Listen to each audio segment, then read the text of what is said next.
Travolting presents The Fraser's Edge. Hosted by Jeff Sweeney and Stuart Elmore. Covering Bedazzled. With special guest, William Angelico.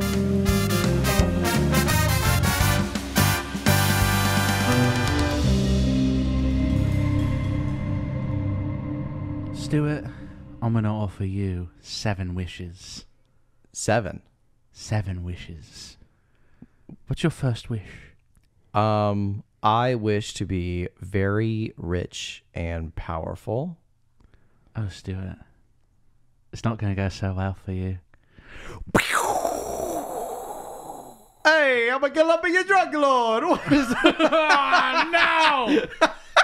I was trying to figure out how we were going to get out of that bit, and I figured racism was the only way out.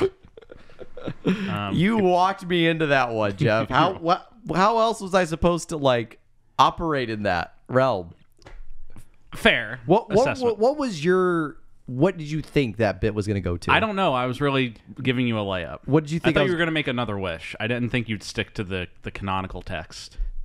If we rewind this bit and it's just I wish for anything, I'd be I wish for Jeff to shut up, and then I would have just been quiet the whole episode. Well, I'd say this podcast come to an end, and then it would just play the outro, and then be a farewell song. Yeah. Thank you for listening to the 2 years of Travolting. We love litigating a failed bit. Yeah.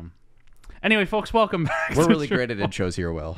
I can see that. We are notoriously good at these. Yes. Thank you, folks, so much for listening last week to our episode on Sinbad. Sinbad. To our episode on Sinbad Beyond the Veil of Mists. Not the good Sinbad, as we discovered. Yeah. The PlayStation 1 intro graphics Sinbad. We were really excited because we thought we were about to watch the Sinbad, the animated the Brad Pitt DreamWorks one. Yes. And it was not that. It was... What was this? I've never even heard of this It version. was an Indian mocap animation that looks like a PlayStation 1 graphic. Have you played Jack and Daxter? Yes. It looks like that. Do you know that intro where the camera's floating around the islands, introducing the world, and then Yes, it lands on Jack and Daxter in the boat rowing to the Dark Island? Yes. Imagine that as an 80-minute movie. Wow. What year? 2004? So this is where that is no. peak. Sinbad's 99. 2000. Or 2000. 2000, yeah. This is peak visual VFX at this point. Yeah. Yeah. I'm sure it was astounding at the time, even though it made $2. It was maybe the worst movie I've ever watched. Yeah. Oh, wow. It was really bad. Really terrible. The character would walk up like this, and I'm doing a T-pose for the listener at home. They would walk up, and their mouth would start moving, and then about a second later, you'd start hearing yeah, we have to find the fish people. And I'm like, okay, Brendan. And he stars in this? He plays Sinbad. Wow. What an eclectic career. And Yeah. it's such bad CGI or bad computer graphics that the faces can't emote really anything. So it'll just be that's the default face. I'm making a face for the audience. It's the face on the cover of Warheads, people who've had Warheads. Yeah, Yes. exactly. That's perfect. It's if you've had Warheads, you know what that looks like. Imagine that, and without changing the expression, it's my father's body was switched out. I am so sad. This is here's the I need a the visual. level of animation quality we're talking about. Great. You just have it on. You had it queued up. That was so quick that you got to pull that up there. Oh, boy. You guys finished this entire movie. I watched this whole thing. Yeah. Is he the king? Brendan Fraser? He is Sinbad, Oh, the famous Of course. explorer of the 7 seas. of course. I'm not gonna play this whole thing because wait. life is too short. You guys watched it and reviewed it for everyone else, so no one else has to watch it. Yes, Yeah. that's But it's PlayStation level graphics. 100%. Yeah. it was the first movie done entirely with motion capture. As we said last week, Sinbad walked so Avatar could run. Yeah. But this week, Yes, Yes. we are covering the 2000 entering the new millennium. yes, we have entered the new millennium. Bedazzled. Technically, we entered the new millennium with Sinbad. I'm not going to count that movie. Technically, that's the first movie of the How many movie doesn't- callbacks to Sinbad are allowed on the Bedazzled? Technically, I am not going to give Sinbad was Sinbad- our Y2K introduction. And oh, do we hate it for it? Yeah. But yeah. No, this is our first proper movie of the aughts. Yeah. Bedazzled. So, because like if we didn't count Sinbad as Brendan Fraser's next movie, let's just say like Sinbad was just Brendan Fraser, like he begrudgingly already signed up for it when he did The Mummy, couldn't back out of the deal. No, I mean, with how long animation, like CG animation, took at that time, even as low res as that looked, like I'm sure it took a while. He probably did his voiceover for Sinbad in like '95 or something. Yeah. And it took all that time. But if we're not counting Sinbad, then like the movie before Bedazzled would then be Dudley Do-Right. That was prior to Bedazzled. That's prior to Bedazzled. Wow. Yeah. It's like, in terms of like the cap-off era, because we get The Mummy in 99, Dudley Do-Right in 99. We're not going to count Sinbad. And then Bedazzled in 2000. Yes. So Fraser's fully in his movie star like A-list. So Yes. He's top billed in this movie. It's a romantic comedy. Like, this is around the period of time where like being top billed and you get a romantic comedy was like a big sign of movie stardom. Yeah. Like, you get that intro, like, you know, it's like, you know, it was back when rom-coms were still big. Yeah. There was still like a marketable genre of film. Yeah. Because nowadays it's like you get one a year and it stars George Clooney and Julia Roberts, the same people from 20 years ago. Yeah. We don't really have like rom-com movie stars nowadays. Yeah. We have them on Netflix, but in terms of, you know, theatrical release, it's been a while since we had like a big successful rom-com run. Yeah. This is back when there's rom-coms every month. They're very successful. They're seen as a sign of strength as a movie star. Right. Because you only go to see a rom-com for the movie stars. Yeah. You don't go to see a rom-com because of, you know, you want to see the plot or you want to see X, Y, Z. You go to see it because like, oh, I like this idea of Brendan Fraser and Elizabeth Hurley in this devil-like interaction situation. Yeah. This seems interesting to me. Hurley herself coming off of Austin Powers. Yes. She's rising right now, as is Fraser. Yeah. So it's an interesting point to come into his career, and this is just a sign of his strength Yeah. right now. Yeah. I have seen this movie before, long time ago, I had not. and I That's don't exciting. I don't remember the context of why I watched this movie, but I know I was fairly young when I saw it. Yeah, that is a very good question why you were watching this movie. I don't know. I really don't know. So my story is sort of the same. It was like on the TV, Yeah. and it's like it was on and you left it on. Yeah, And that- pretty much. And that I can imagine, like when you're young and you walk in and you put on the TV when it's just basic cable. Yeah. Yeah, it's That- just like a movie showing on TNT or or FX or USA or whatever it was, and you just left it on. It's like, there's nothing else playing at 3 p.m. on a Thursday. Right.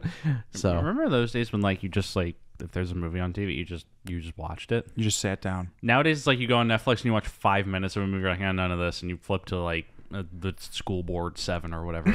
They're After I've scrolled for 20 minutes. yes. To Yeah. figure out what I want to watch. Back in the day, you could just turn on the TV and it's like, I guess I'm watching Bedazzled. that was how movies. I'm picking it up halfway through. These are two very weird comparisons I'm pulling out of my head right now, but that is how like Shawshank Redemption and Phenomenon became like Right. popular. Yes. Because it wasn't their theatrical releases; it was their longevity on cable TV. It was always on. Yeah. And people always watched it. Right, Yes. It's like, you know, Still.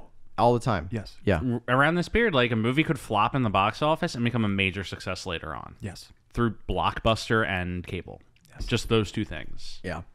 Nowadays, a movie flops in the box office and then HBO like deletes it off the internet. Yes. and We you need to just forget never that this hear ever about it happened. again. Yes. Retconning themselves. Right. The only way to watch it, like it's like in some 1984 post-apocalyptic universe where you have to like hide in a basement to read like I don't know books, but except it's like you're hiding in a basement and you're watching some guy's screen recording of the Batgirl Back movie. catalog. Where he's like, I got it on Nokia.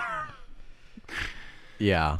And you never seen this movie before. I have not. Um, My experience watching Bedazzled for the first time was yesterday on my couch. No, it was Friday on my couch. Friday on your couch. Before an overnight at work. Yeah. So what were like? do you have some pretext before we get? I mean, I don't know what pretext we'd have. I mean, you kind of already spelled it out that like Fraser's in sort of like the highlight of his career right now. I feel like we're basically established where Fraser's at. The movie pretext is interesting. And Will seems like he... No, I wanted you started off, and I'll chime in when I have to. So this movie is a remake of a 1967 movie, also called Bedazzled, which itself is a retelling of the Faust legend. You know, this is a Faustian movie about the guy named Faust. I was trying to figure out, like, how do you go from Faustian? Well, I thought, I was like, my brain was just computing like, oh, her name is Faust in the story. I'm like, oh no, wait, he's Faust. But so we got a guy named Faust, and he meets the devil, and he gets his wishes, and you know they play against him. It's the monkey's paw situation. And it's about, you know, man's greed and man's lust and man's inability to be like happy with what he has and just insatiable desire is the story that's being told. Yeah. In 1967, they're like, what if that was a comedy? Yes. And they made the 1967 Bedazzled, which starred Raquel Welch. And who else was in that one? Dudley Moore. And Peter Cook.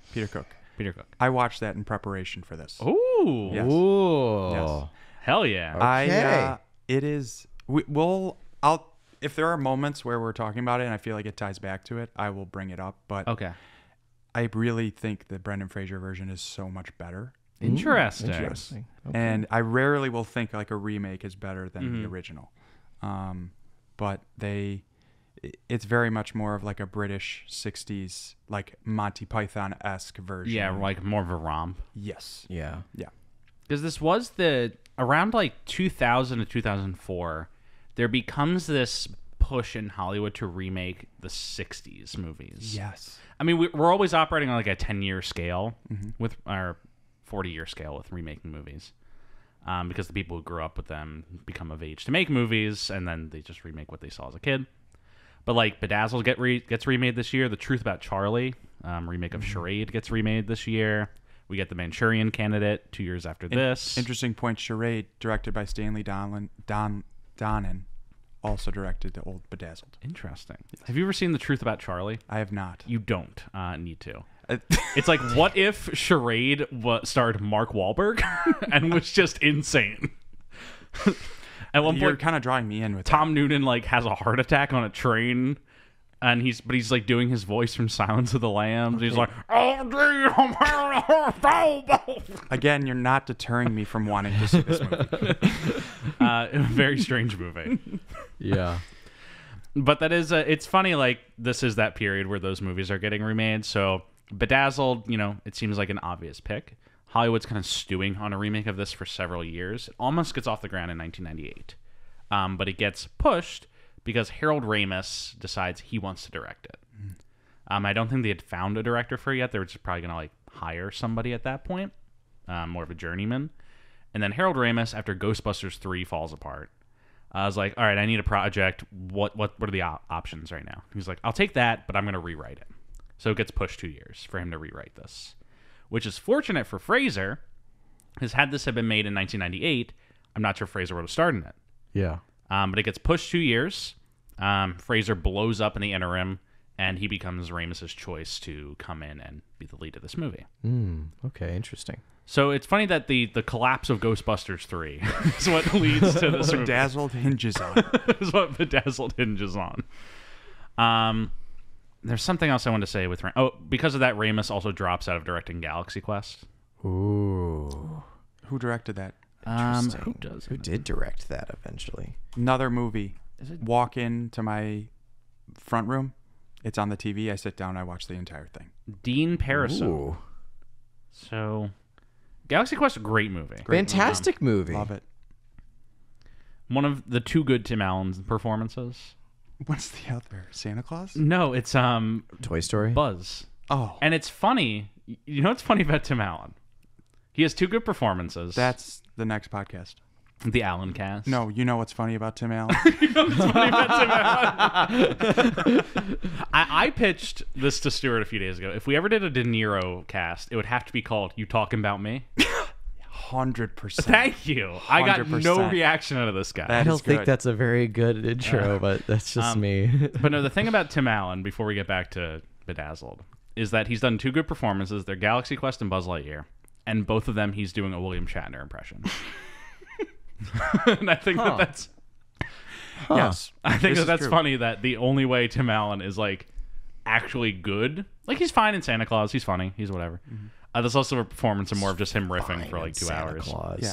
But he's actually good in those movies because he's doing a Shatner impression. Yeah. And I think that's funny that that's his good mode. It's just, what if I was Shatner? Anyway, back to Bedazzled. Yeah, right. I could not have suspected these twists and turns. Yes. This show, we do like our tangents. Sorry, disrespectful to his character in Wild Hogs. Look, 100%. he's fine in Wild Hogs. Fine. He's the Golden Knight. Stuart, you're talking about performances in Wild Hogs, and we're covering John Travolta. You'll have to just take another spin around the Wild Hogs train. Yeah. And What if cover we did Tim Allen. What if we did just straight Hagen and we just covered Wild Hogs minute by minute? I'm trapped in my own prison. The way I get Stuart to stop is I just start pitching more podcasts. Well, didn't we say we were going to take a road trip to Madrid? Yeah, we never did that. Not Spain, Madrid, but there's a town in, like, is it Utah or Arizona? Wherever Wild Hogs is. Yeah. To see the Wild Hogs. See the Wild Hog Because set. let us never forget. in There's a Wild Hogs, Hogs gift shop that's still up and running. A 2007 movie. Let us not forget, in Wild Hogs, they start in Cleveland, and there's like a desert outside of Cleveland, and then they drive to New Mexico, which also has a desert. I know that you just shot this whole thing in New Mexico. They just drove down the block. Yeah. Um, Anyway, Bedazzled. Bedazzled. I mean, enough of Tim Allen. Yeah. I'm sorry. I shouldn't have brought that evil upon us. Any other, like, interesting No, pretexts? Ramis goes on to direct it. It times out with Fraser popping off, and the movie gets made. I think something to address. I think this is a result of the pattern that was established with movies like Blast from the Past. Because I think we get a few of them back to back, right? Because after this, it's going to be Monkey Bone. And then what's after? The Mummy Returns. Mummy And Returns. The Quiet American. This is that gentle doofus hunk Yes. that you guys are talking about. Yeah. Which happened, Blast from the Past really started. Yeah. Yeah. I would say even like Encino Man is like the text for that. That's really interesting. Like basically Fraser is trying to be, in his very early start of his career, he's trying to be a dramatic actor. It's like all of his dramatic projects he's good in, the movies just don't really connect. The movies that are connecting are his comedies or his more outrageous action movies. And in all of them, he's playing the archetype of like the gentle giant, the gentle doofus. Yeah. He's funny, he's charming, he's attractive, but he's also, not the like most intelligent. It's kind of his, everyman quality that brings him into it. It's the Harrison Ford effect. Yeah. And this movie definitely plays into that. I would in a say, different way. though, they don't say anything about his book smarts. Like, he's smart. He's, like, emotionally dumb. Yes. That is something I think they do in Bedazzled that they weren't doing earlier. Yeah. But, again, that same trope they Yeah. are going with. I think one thing I do want to say about Bedazzled is I can't find evidence of this. I get the incredible perception this movie's written for Jim Carrey from the opening of this movie. And I'm like, if it got pushed from 98, 100. Yeah. He's megastar at that time. like the opening of this movie, it's like he's doing the Jim Carrey like Riddler or Ace Ventura. Yeah. The Mask. The Mask is the one I'm trying to think of. That's right. Yeah. Where it's like kind of the down on his luck nerd. He's a little zany. He's doing all the, hey, you guys hanging out tonight? I get the impression this movie's written for Jim Carrey. Carrey either passes or is just unavailable for it. And when Ramis takes over, Fraser's who he goes with. Yeah. Because like this is kind of when Carrey's trying to transition to more dramatic works. Because he does Truman Show the same year. Yeah. Right. So he's trying to make that transition. So he might have pushed this away, and then it falls into Fraser's lap. Yeah, it's interesting to think of because we've always been comparing Fraser to like more of a Harrison Ford figure. Yeah. It's very interesting thinking about Brandon Fraser sort of not in mimicking is the wrong word, but Jim like Carrey adjacent. yeah, doing like a Jim Carrey adjacent like role in this movie. It's very interesting. That's a great point to think about it. So He's a versatile guy, and I think he's good in this movie. yeah. I think it's like this is a mildly difficult role in the way that he has to play like 8 different roles. Yes. I think this is maybe the most impressive performance we've seen from him, if not like in like a necessarily ostentatious way. It's just like he is doing a lot in this movie, and he's doing it all with that lack of ego that we've talked about. And I'm probably going to get scolded for making this type of comparison, but when I watch him doing all these different like personalities and roles, and if you analyze any single one personality, you're going to think like, I don't think that's a very good performance. But it's the difference in between what he's doing like with like the basketball player and like the rich artist or the smart author guy that highlights the impressive nature of it. And I'm drawn to James McAvoy's Split. Yeah. Because if you think about it, like any single one of those personalities James McAvoy does isn't like a groundbreaking performance. But it's the difference that he goes from this old woman Patricia to playing a little kid that impresses you. Yes. And I think that's what we mean when we say it's a very impressive acting accolade for Fraser in this movie. It has to be extreme on one end to go back to the other side. Like he has to play the doofus basketball player like hunk. Yeah. And then go all the way back to the super sensitive. Like they've got to be cranked at 10. And that's very hard to do that in one movie. Yeah. Because you watch all these performances, all these different characters he plays, and they are all very broad caricatures. Yeah. And I don't think that's a bad thing. No. Yeah. Like it has to be for this movie to work. Yes. And I think, you know, the difference is Split, I think, got a lot of praise for James McAvoy. Because those, like, you know, some of those characters are big. But it's in some way, like, it's a performance of subtleties. Yeah. The way McAvoy's able to switch, like, looking at his face and you see the face change. He's very impressive in that way. And he got a lot of praise for the subtlety of how he did it. Yeah. I think this didn't get as much praise because it's not really a performance of subtleties. It's a performance of broads. Yeah. He doesn't on camera transition to that person. Yeah. We just teleport to a world where he is that person. But it's so believable right away. Yes. It is. And a lot of that goes with the hair and makeup wardrobe work that was done on this movie. Fraser's been getting a lot of, I'm going to say, luck. Because a lot of his previous movies, he's worked with some very, very well, like, vanity departments. Blast from the Past, costume department, fucking banger of a wardrobe department. They crushed it. Set design too, just really amazing. And then you talk about Mummy Return or The Mummy. You talk about like all these other movies where he's worked with. He's simply the most attractive man ever alive in The Mummy, and we just got to talk about it. But you know what I mean? Like I feel like Fraser's gone from like one great hair and makeup costume department to another. And I think this is another example of like if it wasn't, and I am gonna say like some of his personalities like a little over the top like hair and makeup done. Like I'm talking about this overtly sensitive dude on the beach where they like paint the freckles on his face and give him like a weird like redhead wig. Yeah. Or like the torn off mustache when he's a Colombian drug lord. Like, I mean, all these things are like, they're almost like halfway perfected. Again, it goes with the performance. Yeah, it's not like they're not subtle changes. They're very like just broad, pasted on bronzer to be a Colombian drug lord, and then like pasty, freckled face for the oversensitive guy on the beach. And then is he fucking albino in the basketball one? I don't know. Because then would that make it blackface technically? Oh my Like, God. I don't know. That's what I think I was going to bring up. Is it brownface with the Colombian drunk lord? It is. It is. It absolutely is, right? I think there are parts of this movie that have aged like 23-year-old milk.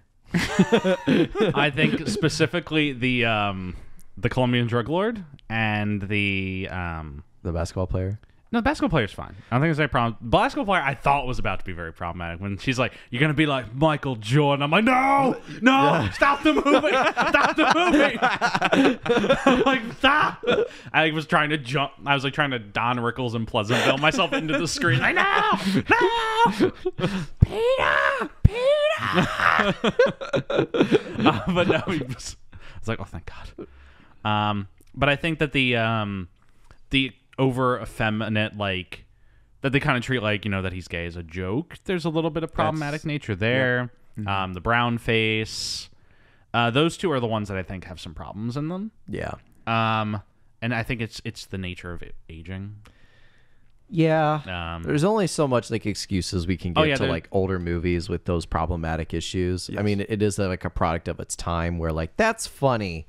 I'm like, well, I don't know. There were movies there were a back lot of people then that were not laughing at it. Yeah. Yeah. When at the time it came out, and there were artists that were making movies at that time that aged very well because, Because you can say like, oh, it's, people at the time thought it was funny. I'm like, I'm sure if like, a Colombian person went to see this movie, and I'm sure they did because they see movies. Yeah.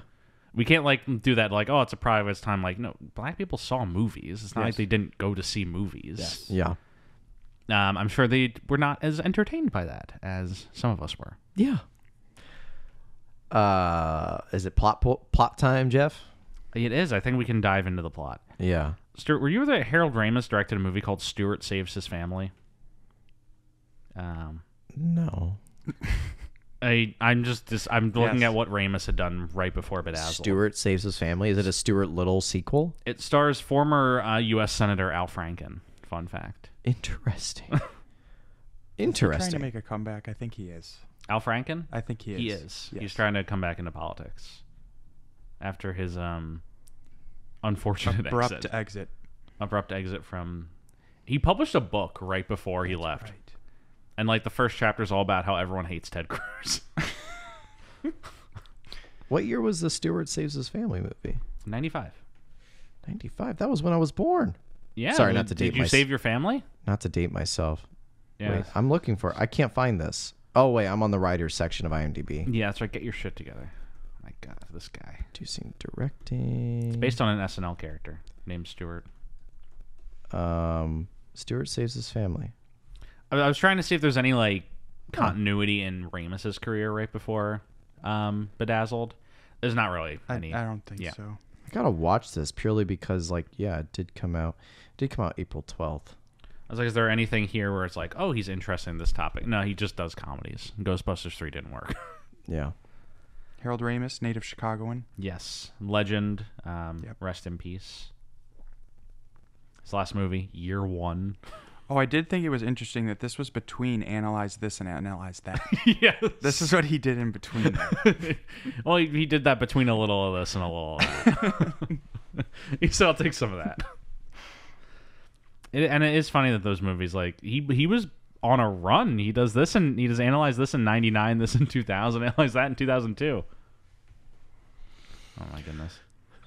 All right. Shall we dive into it? Bedazzled.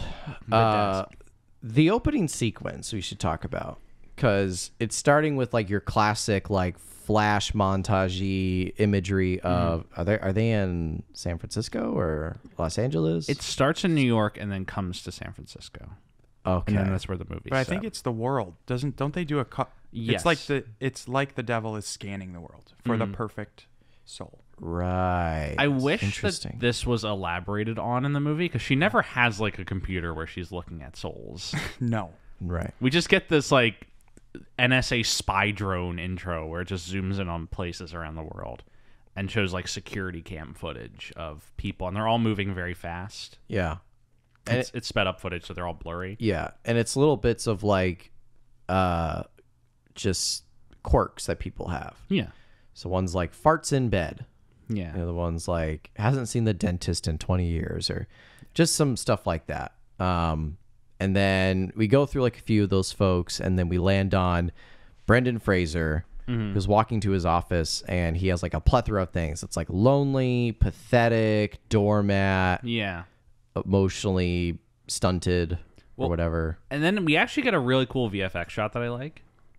The VFX in this movie done by Richard Edlund of ILM fame.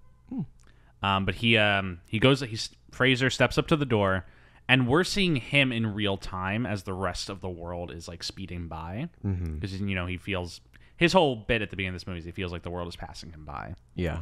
And he walks up to the door and he opens the door, and then all like of the people like who are moving in It's like time lapse. high speed time lapse start flying through the door, and he's standing there like stuck holding it open as hundreds of people fly through the door past him. Yeah. It is a good bit. It's a fun little VFX shot, just a little composite between him and the time lapse footage. Yeah. I think that's good. And then he finally steps in. He heads up to his office, and the movie in proper starts.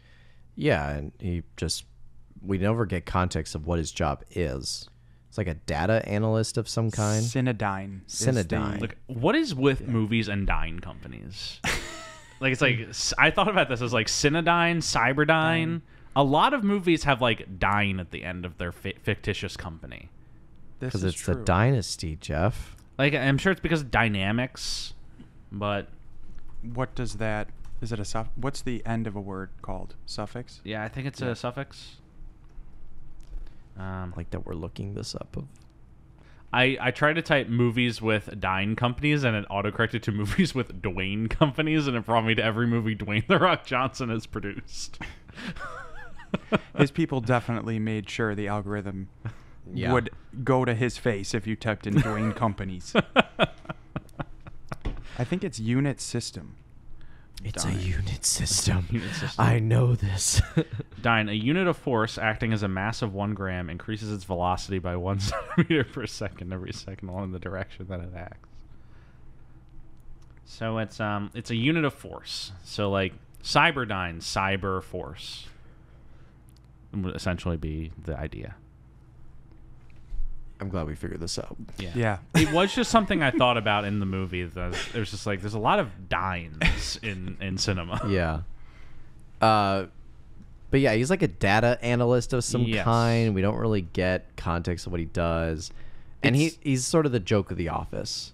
Yes. Because there's some coworkers he works with who he comes up and talks to, and he's like, "Hi, dude, how's it going, man? You got any plans tonight?" And he's just talking with him. He's very over enthusiastic, trying to hang out with some people, and he's just not very well liked. Yeah. They want nothing to do with him, but he cannot pick up on this. Or maybe he does know, and he's choosing to reject it. I think he kind of knows. Yes. Because there's the 4 friends, and it's important to note the 4 friends, because this movie does a weird thing with them. Shout out to them as well, because Yeah. they also possessed, like, jumping in and out Yes. of these roles into different characters. This movie has like a Collateral Beauty-esque friends. Have you seen Collateral Beauty? I have not. Do you know the twist? I thought you were going to say Collateral. No, Collateral Beauty. That's the movie with Will Smith. You could tell me. The twist is like Collateral Beauty is a movie where Will Smith he's like a hopeless romantic. He's like getting over, I think, the death of somebody. Wait, everyone should turn away if they want to know the ending. If you want to know the end, don't want to know the ending of Collateral Beauty. Hit the 15-second fast forward button right now. But in Collateral Beauty, he has friends played by Edward Norton, and who else is his friend? It's like Kate Winslet, Edward Norton, and Michael Pena. And they're his friends, and then he starts getting visited by angels. The Angels of Death, played by Helen Mirren, Love, played by Keira Knightley, and Time, played by some person, Jacob Lattimore, who I do not know. And like they lead him on this journey. It's like Scrooge style. And then at the end of the movie, you find out his friends were just so distressed with how sad he was. They hired actors to portray these angels and start showing up in his life. Oh my god! And, like he basically has like a full mental breakdown because his friends have just been conning him with angels the whole time. Who would greenlight such a thing? That's just important to know because it does the same thing. That's Touchstone, isn't it? I cannot remember Touchstone. who made that movie, but this this movie does has a similar game because like in his visions with those angels in that movie, like his friends have roles in them. And you find out at the end it's because they like choreograph the whole thing. But this movie does the same thing where all of his friends or coworkers appear in all of his visions. Yeah. Or his wishes as different characters. And it's a fun way to have immediate intimacy or like knowledge of these characters without having to like lay the groundwork every time. Like if he went back to being, you know, Abe Lincoln like he does at one point, and you would like introduce all these fucking characters who he's with. Instead, in this, it can just be like, oh, Carol is with him, and Toby Huss is John Wilkes Booth. And you're like, okay, I understand the relationships here because we've established them in the real world. Yeah, they're almost like these like wishes that he gets that transforms him into different people. They're almost not like literally transforming him. It's more of just like putting him in a fantasy world for 30 seconds, and then when he needs out, he pulls him back to the real world. Yes. As opposed to like changing the course of time. Just the idea very much is that the devil's doesn't expect him to actually stick in any of these worlds. Yeah. Yes. He's going to go through the 7 quick, and they're Scrooge-esque visions. Yeah. Or It's a Wonderful Life-esque visions of a world without him or a world with him in a different place. A place where he can never stay. It's a very interesting con that the devil is doing in this movie. Yes. Yes. Give someone 7 wishes for their soul and expecting them to always make bad decisions. Yeah. On what their wishes are. Well, every one of them will result in his death. None of the wishes will not result in his death at the end. Yes. Yeah. In some way. Actually, I think 2 of them might, but like he doesn't want to live. Well, with the Abe Lincoln one. yeah. He would die. He would die in Hefe. Yeah. When we must acknowledge he is Hefe. The sensitive. What's his name? Oh, he's Elliot. In all of them. Yes. But except for Abe Lincoln. That's the only one where he's not Elliot. that would be great if he was Elliot Lincoln. He's just like Elliot, Honest L. Honest L. Yeah. But, you know, we'll go back to where he is. Yeah. He is having a tough time at work. He has a crush on Allison, who also works in the same company, played by Frances O'Connor. Yeah. Who doesn't recognize him, even though he says, like, oh, we met once and said 3 words to each other 5 years ago or something like that. Yeah. We're laying the groundwork for how sad this guy really is. Frances O'Connor, who, God bless her, God love her, has nothing to do in this movie, but yes, she is be the prize. That was one of my gripes with it. If you could have rounded out her character, seen what that was. Right. She exists solely as the object of desire. I will talk about that at the end as well when we get to the end of the plot. Yeah. Copy that. But he crashes this work night bar hangout sesh, and that's where he sees Allison, tries to make a conversation, doesn't really go very well, and this is when we get Elizabeth Hurley's intro, the devil. Because he goes to the bar, and his friends ignore him. A little a pool ball rolls up to him. Wait, first he prays. He does pray. He says he asks God. It's like, God, please, like, I would do anything to have this woman in my life. Yes. Or whatever. And then and it seems as though Harold Ramis watched Austin Powers and was like, Elizabeth Hurley looks good in red dresses and red tights. And we're just going to do that. The character, those 2 characters from Austin Powers to here, it's like a seamless transition. Oh, it's the same person. Yes. What's her name? Vanessa Kensington? Is that it? Yeah. Vanessa. And what's interesting too is like the old Bedazzled's like a 60s style, and she totally channels that 60s-esque thing in Austin Powers, but then they transfer that to this Bedazzled. Yes. She has that I'm trying to think of the way to say it, but that like 60s femme fatale like female lead energy. Yes. Yeah. Kind of very deep husky voice. Yes. With a British accent. Yes. Yeah, she does talk with a British accent too. Oh my God, Stuart, spare us of this. It's like, your deepest desire is a woman. You sound like Austin Powers. Yeah, baby, yeah. Okay. You get 7 deadly wishes. What if like when Elizabeth Hurley, it's like why do you look like this? I feel like the devil would look like somebody else. It's like, well, like I could look like this, and she turned to Austin Powers. Yeah, baby, yeah. We had to cover Goldmember on this show, and we basically just spent 90 minutes yelling like Austin Powers. It's maybe our most unlistenable episode. Why? What? John Travolta has a cameo at the very end of it. He plays Goldmember in the movie. Hey, assholes! God. I was racking my brain as to why that would fit into the Yeah. I love gold. I'm Dutch. Is it Dutch weird? There are two people I can't stand in the world. One are people who can't tolerate other people's cultures, and the Dutch. It's great. It's great. But he meets the devil, He meets the devil. Elizabeth Hurley, Yes. who takes him on a little escapade to kind of prove herself. Yeah. He thinks she's crazy right away because she doesn't really like disguise the fact. She just straight up is like, yeah, I'm the devil. I'm the devil. Yeah, Yeah. I'm gonna give you. I can give you some wishes. I can give you whatever you want. And he's like, all right, you should go to the hospital. And he leaves.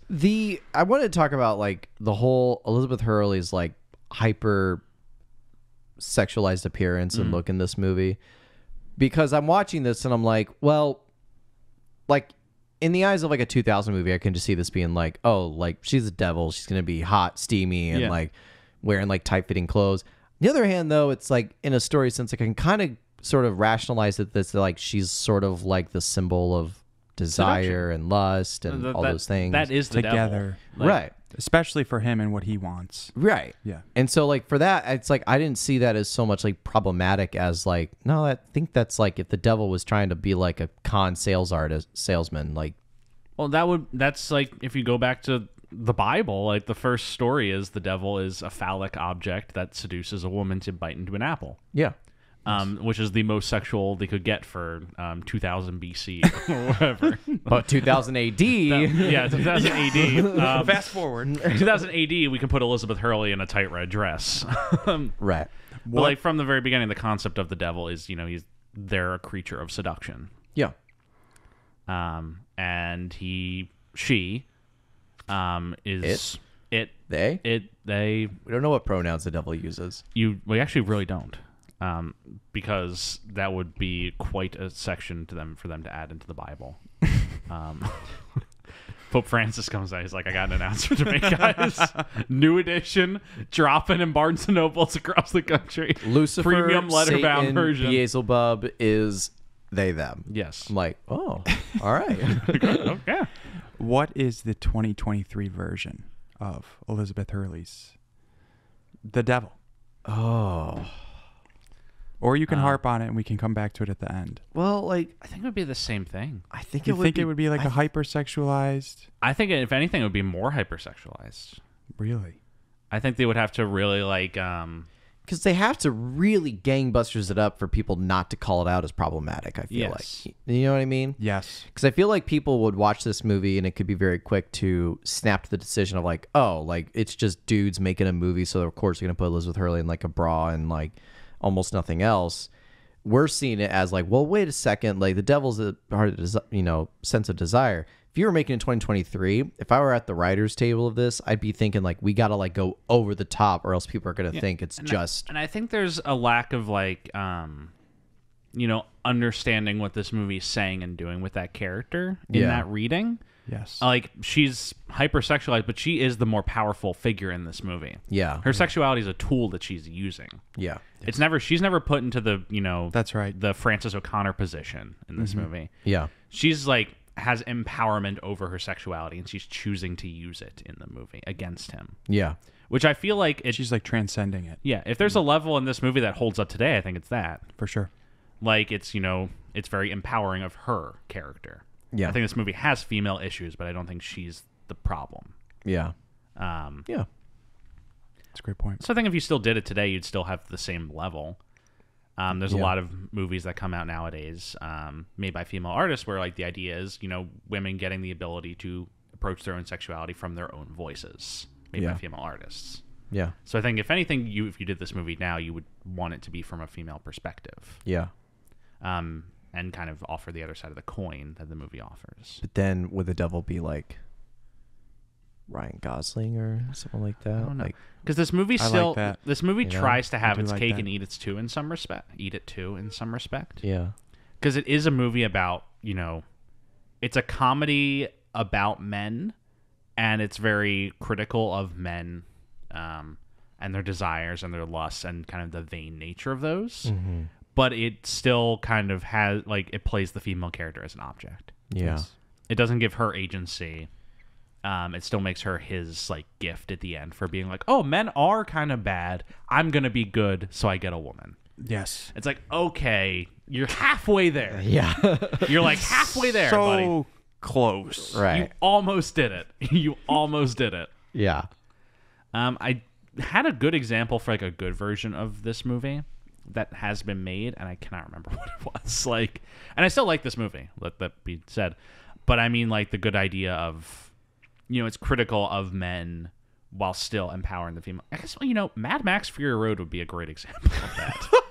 That's It's a very interesting poll, Yes. but no, yeah. but that's a movie that's entirely about, like, it's very critical of men and, the controlling nature of men and their desires and whatnot, while still objectively Furiosa is the lead of that movie. Mm-hmm. Even though it's called Mad Max. Yes. He's more of just a casual observer to her plot. Yeah. Yeah. So that's, a very heightened example of this. There's not nearly as many car flips in this movie. No. There's unfortunately. one. It must be acknowledged. Yeah. They do, and they set a car on fire. There's one car chase and one 18-car pileup. Yeah. Must be said. Yeah. Let it not be known that Harold Ramis did not attempt to pull his Mad Max into this movie. Yeah. So Elizabeth Hurley, the devil, takes Brendan Fraser Elliott on, like, sort of a little journey to little sort cruise. of prove that. I love the costume changes that she, like, goes through. Yeah. Thought that was a neat little thing. So 2000s. Very 2000s theatrical. Yeah. Just like walking behind a wall and coming out wearing something different. I really like that. And she's like, she takes him to the nightclub, I think, first. Well, first she offers him a wish to prove. Oh, She's right. like, make a wish. And he's like, I want a Big Mac and a Coke. And she's like, your wish is granted. And she snaps her fingers and a bus pulls up. And they get on the bus. They take it to a McDonald's. They go in. She orders and makes him pay for it. Yeah. And he does get his wish. Technically, yeah. And I think that it's important that the movie, it's smart of the movie to set up right then and there how this dynamic goes. Yeah. He gets what he wishes for, but it doesn't, he has to pay He for it. pays for it. Yes. Yeah. And in this case, he literally pays for it. Yeah. Yeah. And so I think that's very smart to set that up right now. And then it comes back at the end Yeah. in a big way. Yeah, and that is not enough for Fraser, obviously. It's Yes. like, I didn't wish for anything. Like, you just brought me to McDonald's. I had to pay for it. And he's like, I could have just done this. Yeah.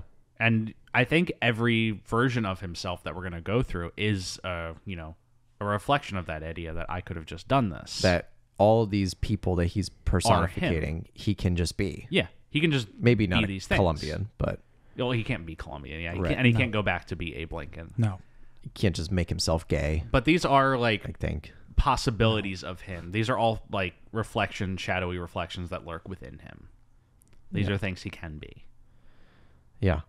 But then we go to the nightclub. Yeah. Which 2000s movies with club scenes. is... Yeah. 2000s movies with hell-based club scenes. Yeah. I love me a good hell-based club. Witches and bears. On the fucking every time I watch The Matrix, I forget that song is in The Matrix, and I'm just delighted every time.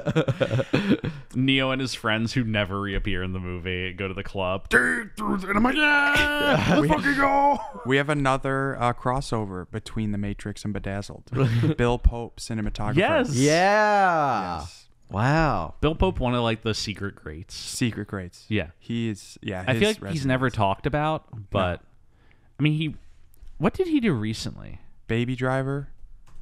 He did something recently that I was surprised to see him doing. It was Shang-Chi and the Legend of the Ten Rings. Yeah. I know. And he shot Ant-Man and the Wasp: Quantumania. So movie is he an MCU boy I guess now? he's a Marvel guy now. Yeah. He's entered the MCU. Bill Pope. And once you've entered, you cannot escape. You cannot escape from it. He's trapped in Quantumania. He did not shoot The Matrix Resurrections, which was unfortunate. Which is still a good-looking movie. He came back for Revolutions, though. He did Reloaded and Revolutions and had a bad experience on them. Yes. because they were very complex movies. So the Wachowskis had a different way of doing it. That wasn't really compatible with his style. But he shot the 3 Sam Raimi Spider-Mans, which are beautiful looking movies. Yeah. His whole career is just movies that I don't think get enough credit for looking as good as they do. Yes. Yeah. And he's a stat player. And for this movie, he has to do so many, just as the performances, he has to do these different looks every time we go somewhere else. And every one of them has a different look. Yes. Mm-hmm.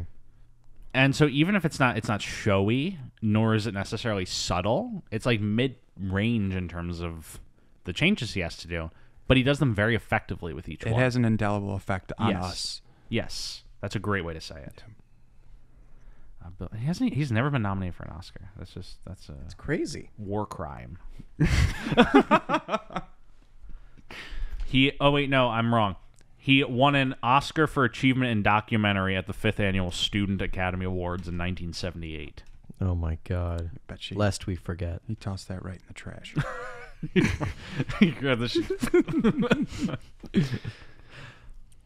But we're at the Hell Club. Yes, Hell Did Club. we ever get the name of the club? I'm just gonna call it Hell Club. I think Hell Club's pretty good. Hell Club's fun. The underworld. I gotta look it up. Is it? It's Constantine where there's like a Hell Club run by the devil, There right? is another Hell Club there. There's also Blade, the vampire club. Yeah, that's a good one. Very proud of that poll. Oh my God, when it starts raining blood on Yeah. 100%. Metal. Blade fucking rules. Yeah, it does. Oh man. So we're at the Hell Club. They all see him and they like praise him. Like just the devil showing like, he's getting all this attention. Stuart, I think we have talked about this before, but one of my favorite things is weird hyperlinks within Wikipedia.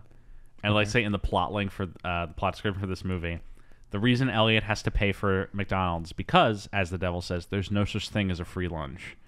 And there's no such thing as a free lunch is hyperlinked to Wikipedia about there's no such thing as a free lunch. Like the idiom? What if like you click on about it? It's Where a popular, does it take it's a you? popular adage communicating the idea that it's impossible to get something for nothing. The acronyms TANSTAAFL, no one has ever used that. No. Are also used. The phrase was first in use in the 1930s, but its first appearance is unknown. Isn't it like a Republican calling card phrase? Something like that. Oh yeah, 100%. I love weird hyperlinks in Wikipedia. That someone was like, you know what? We need to let people know where this came from. Jeff, you know what we haven't done yet? What? We haven't talked about the hair. Well, there's a lot of hair in this movie. There is a lot of hair in this movie. The question is, which are we talking about? Well, I think we should be talking about the main Elliot hair. The main Elliot hair. Okay. Yeah. Are we gonna do separate for the other hair? There's so many though. Well, then let's just start with the... Yeah, we'll start with the Elliot's hair in reality. Yeah, Elliot's hair in reality. Cue the music to the hair ranking. What? And I just added in post. wanted this hair when I was younger. Really? Oh. This is like you got split part. It's sort of like a bowl cut, but it's not really. Right. I thought this was key to like you need this. You're gonna look like a hunk. Yeah. That did not hold up well. It's not the thing anymore. It hasn't. I think it was definitely like the style for the time. But yeah, it is very quickly like kind of gone down. Is this not the same haircut that he has in The Mummy? It's basically the same haircut. But like I don't know, the hair in the Mummy is a little bit more slicked back. Yes. This one is a lot more like forward frontal hair, like bowly, I would say, like bowl cutty. This is the Fraser look from like. When I think of him with this haircut. Yeah, it's like from Gods and Monsters. I mean, hell, I'd even go back to like Mrs. Winterbourne. It's his look from that through roughly The Mummy 3. Wow. G.I. Joe. Okay. G.I. Joe is like the last time we kind of see this hair in a real way. Very G.I. Joey haircut. G.I. Joey. And then he comes back after his long hiatus with like No Sudden Move in The Whale and whatnot. And it's the new style of hair where it's like the shortcut. Yes. Jeff, I have a spot where I know it's going to go. You know? Oh, Stuart is also in this document that I'm in right now. Put it nice. above Younger and Younger, below Mrs. Winterbourne Bill. Okay. So a new number 18. Yes. And then you're gonna rank all of his hairs ever? Yes. yes. Oh, I love that. We did it for Travolta and we're doing it for Fraser. Wait, what is one right now? Or should I wait? We can tell you. Number 1 for Fraser is George of the Jungle. At this moment. It's an iconic hair. It Wait, is. how Encino Man versus George of the Jungle though? George of the Jungle, I think we talked about, was a little more. Still breathing. It's more wavy. Still more Breathing floating. is an episode where we mostly just talk about how hot everyone in that movie is because there's no plot to be discussed, so we're just like, yeah, these people are attractive. Not to totally derail, can you guys put your phones on airplane mode? I'm just starting to hear a little bit of digital stuff. Mine's on airplane mode, bro. It's already on airplane mode? Mine is not. Is it on Do Not Disturb or airplane mode? Very Do different. not disturb. Airplane mode. Yes. Your laptops are fine. It's just the Yes. phones. I know, but I was connected to my hotspot. Here. Let me. Oh. Okay, Gotcha. sorry about that. No, all good. Yeah. This is what the audience is here for. This is starting to become a little bit more of a problem You're recently. not gonna cut this out? No. What's becoming a problem? Just starting to get a little data interference. It's a common thing when like you put like a phone next to a microphone and you get like the boop, boop, boop, boop, boop, boop, boop, like a little digital. They're called artifact. Hooked up. Yeah, you guys can be connected to Wi-Fi, just phones. It's more of like cell signal and 5G is what the main problem is. So Stuart with his 5G. yeah, Oh my goodness. it's gone now. Interesting. And it's very, very subtle. Yeah. Like I it's not something that I have to like fix in the edit. It's just a tiny, tiny. Are we little leaving thing. this in the episode? We are. We are Okay. absolutely leaving this in the episode. This discussion of data interference. Yeah. This is what they come here for. Yeah, but I agree with you though, Will. Like the hair is a lot more like bowl cutty and it doesn't really flatter him, which is like intentional. And I'd say They're there's trying to make him look like a schmuck. yeah, and we always sit on the hair ranking that sexiness is a big like ranking. That being said though, there's the story element of it. Like if you have really ugly hair, but if it really serves to the story, you could rank higher on the hair ranking. So like I think John Travolta, there's like a really high ranking on Travolta it's like not good looking hair, but it does really well with Like the story. Pulp Fiction. His Yeah. hair does not look good in that movie. His hair does not look good in necessarily. Pulp Fiction, but it's so good for the story. Yes. If it's the character. Yeah. And that's our number 7 for Travolta. Yeah. But yeah, we've established the base hair. The base hair. We will have to talk about every ensuing haircut. Are we going to rank all the hairs? Oh, are they different? Well, they're different looks. That is a great question. We did it for Mrs. Winterbourne. We did. He but has multiple. Haven't we done it for other movies where we don't? Because I didn't rank the mummy long hair Fraser. Well, that's because that's like just like 2 a minutes. very brief section, and he cuts it immediately after. I don't know. This is multiple feel established personalities. I feel like you would have to put that in there. If we're gonna, If you're gonna do this, if I'm gonna do this. That's I what feel I'm like saying. that's why I feel like I'm kind of caught in a hole here. We'll talk about it as we get to the personalities. I think as you go through, we'll just do a little hair thing. Yeah, Okay. a little check-in. All right. Okay. All right. So this is after the Big Mac thing, or after he goes to the Health Club, and she takes him into her office. We get a little funny bit. It's like, why do you look like this? Like you know, you're a beautiful person. I never thought the devil would look like this. It's like, well, I could look like this, and she turns into like a standard like red skin, like Yeah. devilish. But like Halloween costumes. Yeah, Halloween costume style. And then turns back into her normal Yeah. Elizabeth Hurley self. And he's like, she's like, don't ask me if there's a God. And that's the first question everyone asks me. And then he just looks at her and she's like, yes, there's a God. All men think they're gods, but he just happens to be right. Which is a great line. Becca's back there giving us a thumbs up for that line. Yeah. So this is when she lays out the contract for him. Yes. Of like, I'm gonna give you 7 wishes. It's like, why 7? Like, why not 6? Why not 8? It's like, well, it's just 7. It's It's a good number. It sounds good. This is 7 deadly sins. Yeah. And so, which if each personality is supposed to highlight one of the 7 deadly sins, what's the Big Mac? Sloth. I don't. And I actually don't Interesting. think that these do correlate with the 7 deadly sins. They don't. But I don't like quite think that works I out, tried to but- make that. I tried to make that comparison. Like I tried to shoehorn it in, but I think you're right though. I don't think they. Well, actually, it would probably be gluttony more so than anything. But I don't think that they work. Yeah. They don't correlate. I It's don't just think 7 so. because the devil. Because then likes what's it. Abe? Well, I don't know. It's Abe Lincoln. Ape Lincoln. Pride.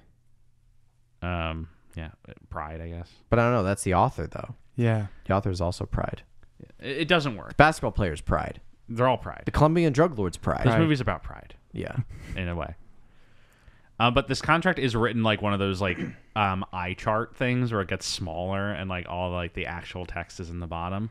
I didn't pause the movie to read what's at the bottom, but I'm sure it says like there's probably some jokes in there. Hell about, like, language and stuff. yeah, all the language where it's like we're gonna, you might not get exactly what you wish for. Any ambiguities are open to interpretation. All that stuff. Sidebar derailing here. Oh my goodness. You mentioned Tim Allen, and that made me think of Santa Claus. The Santa Claus. And that made me think of the Santa Claus yeah, with the E at the end. with like the giant magnifying glass spit. Yeah. And I thought that was funny. That's it. The contract in this movie is so thick. Yes, it's massive. In Yeah. the original, it is not. It is like 3 sheets of paper that Okay. are stapled together. But I loved the visual gag of this dropping from the sky ceiling, into his. into his lap. It literally falls in his lap. Yeah. I also want to acknowledge that on the Wikipedia, they say, however, the devil always spoils his wishes by adding something he does not expect or want. And adding something is hyperlinked to the Wikipedia page for quibble, plot device. Love that. Why? I could not tell So you. many questions. Love that. I love Wikipedia. It's the best website. So He signs the contract. he signs the contract. He agrees. Yes. It's like, what do you want for your wish? He's like, well, I want to be very rich Yes. And powerful. and very powerful, and I want to be married to Allison. yes. And she's like, okay.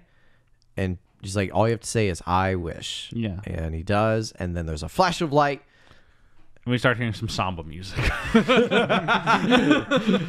She actually she had what's the clam thing? Oh, yeah. She's got those with her nails. The maracas or something. Yeah. Yeah. And some music starts playing. Yes. We're in like a villa mansion bedroom. Yeah. The camera booms down and we see Brendan Fraser In prosthetic nose. prosthetic nose, very tan. He's Very not tan. recognizable. He is not. And He's got long hair and he's got a mustache. yes. And he wakes up and Allison's in the bed next to him. And he walks downstairs. He's wearing a robe. And there's like a butler there. Yeah. And the butler says something to him in Spanish. And then Brendan Fraser replies, "Oh, lo siento, no habla español." Yeah. Oh, me habla español. I he's do like- have to commend them that they stick to Spanish for the the next whole 10 to 15 sequence. minutes. Yes, that was probably bucked by some people. That Yeah, they could have easily just had him speak English, and then everyone's like, "Oh, you don't speak Spanish and speak English around him." But they do commit to the Spanish. Like if they're gonna be like problematic and mildly racist with the sequence, at least they're gonna really commit to it. Yeah. Yeah. I did write that this has similar energy to Old Dogs. When Robin Williams comes out in the the blackface. Oh, yeah. I did not see Old Dogs. Stuart and I basically just spent the entire scene trying to like talk around our love for Robin Williams and be like, "Yeah, this is maybe Robin not the-" Williams, isn't he a fucking great actor? He did blackface. And then our scene here, we're talking about how much we love Brendan Fraser, and we're like, "This is a little bit." Yeah, he did. Yeah, it's brown face. But he talks around, he discovers his villa, and then he sees Allison with one of his friends, Raul. The English tutor. Yeah, the English tutor. I gotta say, so I was watching this with my partner who is like Latin American descent. Yeah. And she watched this first scene, and I prepped her in advance. I said, like, just so you know, like, I've seen this movie before. She's not. I'm like, and there is like a bit of brown face in this movie. Yeah. It's like, oh, okay. And it got to that scene, and she like oh my God. It's like, what the fuck is going on? It's a long scene. It's a long sequence. It does keep going. It keeps going. This is the too. longest of the wishes. Yeah. And you see like the office coworkers, but they're like his little like Yeah, and they're all also in brown face. they're also in brown face. They're like his drunk crime lord posse. Yes. Oh my God. It is like so I kind of like the structure of the scene though. Like he confronts Allison about having an affair with Raoul, the English teacher, and she breaks up with him, and then he's taken by his guys to meet with the Russians. Yeah. Who just like two Russian guys with sunglasses sitting and the product was bad, and he realizes that he was It's like, dealing what cocaine. product? It's And like he all also- I see is like sugar and flour. And He's you're like, also it's like- speaking Russian. to that. Oh yeah, he speaks Russian. It's like he just knows how to speak Russian. Because they caught a guy stealing product, so he goes there and he's like, "Why are we making such a big fuss? He was stealing like flour and sugar." And then he sniffs like, "Es cocaña." And then that's when one of the guys that's like, "I'm taking over the business. You don't have a spine." And then a gunfight breaks out, and he's like on the run from everybody. He jumps on his helicopter, but he's like on the verge of falling, and he tries to die. We never said, we forgot this point, that before the devil sends him on his way, she gives him a pager, and she says, all you have to do is page 666, and I'll get you out of it. Yeah. Pause. If you're gonna give him a pager that he's only gonna use to contact the devil, why not just give him like a button? Right? Why does he have to dial in? Because is he gonna page anybody else with this It's a mystical good bit. pager? It's a good bit. So- What if he dials 777? He It does, has and it some fails. payoff when he's the basketball The basketball player, and He he's can't figure stupid. it out. But I think the pager's a good nod to the whole 2000s of this movie. Yeah. Just like when he's trying to show pictures of his audio equipment, they're Polaroids. Yes. Like there were no way to show. There's no smartphones. Yes. It's crazy. Same with the pager. But yeah, it should be a button or just a word or something. I Much like the cleaner. idea of the pager. I like the unnecessary complications of it. It also looks like one of those calculators that you would get like for free, Yeah. like, as a gift. As a McDonald's toy. Yeah. Like Yeah. you go to McDonald's because you want the Attack of the Clones toys, and instead you get the pager. You have the leftovers Bedazzled and you're pager. Like, the bedazzled pager. And you Throw it just against a wall. It's stand like, there it's not stare. what I wanted, Mom. Mom, why Go back around. Mom, you went to Burger King? I wanted the Happy Meal. It's like, isn't it the same thing? No, Mom, you're so stupid. It's, you know, how we all talk to our mom. Yeah, that's definitely how we all talk to our mother. But he gets after the gunfight, he jumps on a helicopter. Yeah. And is brought above the Colombian jungles and falls from the helicopter. And he's trying to dial, because he drops Oh, he drops the the pager, pager. and he jumps after it. He jumps after it, and he catches it mid-air. He's falling very slowly, but he's able to type 666 before he falls on the ground, and then he wakes back up on, like, the street. Yeah. Normal Elliot. Yes. He falls in the hood of a car. That the devil is writing a parking ticket Yes. for. Which, I love that. I love all the mischief that she's causing when she. Yeah. It's Not- so rich. Like, Just in the background. yes, they don't really make a nod of it. She's just doing that. Yeah. Yeah. And she's wearing like the sexy cop outfit. Yes. And she's going from one car to the other, ringing up the tickets. At one point, she says the line, "I've got an earthquake in Chile in 8 minutes, so we got to speed this up." He's like, why didn't it work? She hated me. Like, it was all bad. And it's like, well, you know, women don't really want wealth and power and all that stuff. You know, they really want a guy who's like sensitive, or like, you know, you really have to understand like who they're kind of after, like mental, like emotional maturity. It's like, maybe we should like ask Allison, like, why are we going to do that? And they teleport to her bedroom. There's a really weird scene where it's like she's in the shower, and Elizabeth is like, she's in the shower naked. Want to take a peek? Well, right before they go, she does flick a switch on a traffic light and make all three lights gray, and causes an 18-car stunt pile up. Yes. Something that probably took a little bit of time to do. For a 5-second bit. A good joke. Yeah. Again, something that I forgot happened in the movie. Yes. Yeah. That cost a lot of money. It was very stressful to a lot of people. Yeah, the lockup for that alone. Yeah. It is God, I just had a thought about that, and I forgot what it was. Keep going. Anyway, they go to her room. They go to her Yeah. bedroom, and they find her diary, and which is another very 2000s thing that people and adults had. Adults diaries. are writing in diaries. Yeah, adults have diaries, and they're reading her diary, and it's about how Wait, can I say something about that? Yeah. She talks in her voice. What's her name again? Frances O'Connor? Yes. No, what's her character? Oh, Allison. Allison's voice. Yeah. Which I thought was such a good touch of like when these movies do this, that like sort of transcend, like they do what movies can only do. Yeah. Yeah. Showing Elizabeth Hurley talking in Allison's voice. Yeah. Like to like sell it to Yes. Elliot. Yeah. That it's really that her. is a good way to say that these are the things that only movies can do. Only movies can do that. Like art, like books and whatnot. Like you don't get the same effect. It's good when movies can do the. God, I just had a really eloquent way to say this, and I'm floundering. Jeff, you're really tired. I'm very tired. Take a sip of that Wawa. I am. But Will, what you said is correct. Yeah. Yeah. Those are the things that I'm like, damn, like this is so cool that Yeah. only movies can do this. Yeah. That this art form exists. Yes. For us to sell what is in our heads on reality on the screen. Bam. That's what I was thinking of. Nice. It also has a lot of similarities to the last movie we covered on the show, Sinbad Beyond the Veil of Mist, in which two characters' bodies are switched. I really wish you didn't bring that up, man. And, I'm slowly I thought I would never have to talk and about Le- Sinbad. trying to get over this. And Leonard Nimoy's voice comes out of my John God, Rhys Davies' stop, Sultan. please, for the love of God, stop talking about that movie.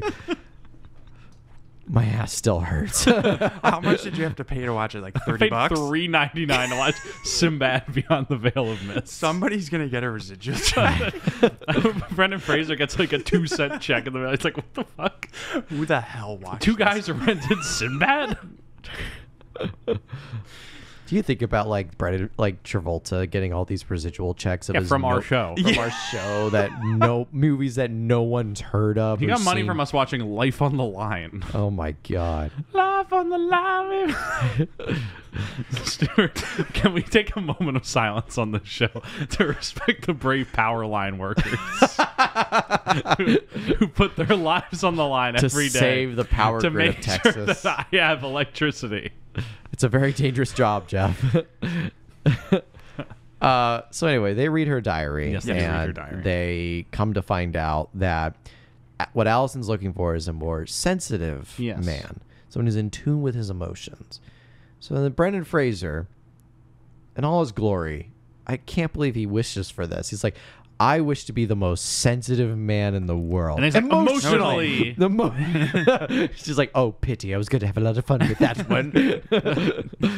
It's going to make him a hyperactive skin. He does Burns in the sunlight. Very painful rated He R. kind of does still burn in the sunlight. He does. Because when we flash into the other existence, he is a, like, freckled ginger.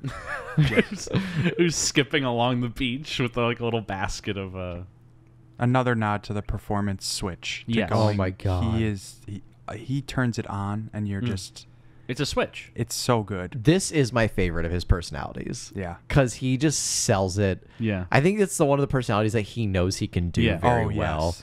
Just like the over emotional doofus. Song about dolphin safe tuna. Come on. He starts singing like a dolphin. And he really sells how pathetic each of these personalities is. Yes. Yeah. Because we are supposed to loathe all of them. Yeah. And this is the one where she's interested in him, but she's like is like aghast by how sensitive he She's is. almost he's too much. Yes. Yeah, because it's like, I was just looking at the sunset, and it made me realize that once it sets, it's gone. I can't get it again. I'm like, Every time he looks away at the sunset, we get the same cut to the same shot of the sunset. He cries it's every the time. same. Yes, it's the same thing. and he starts crying. It's like, why are you crying? It's like, it's the sunset again.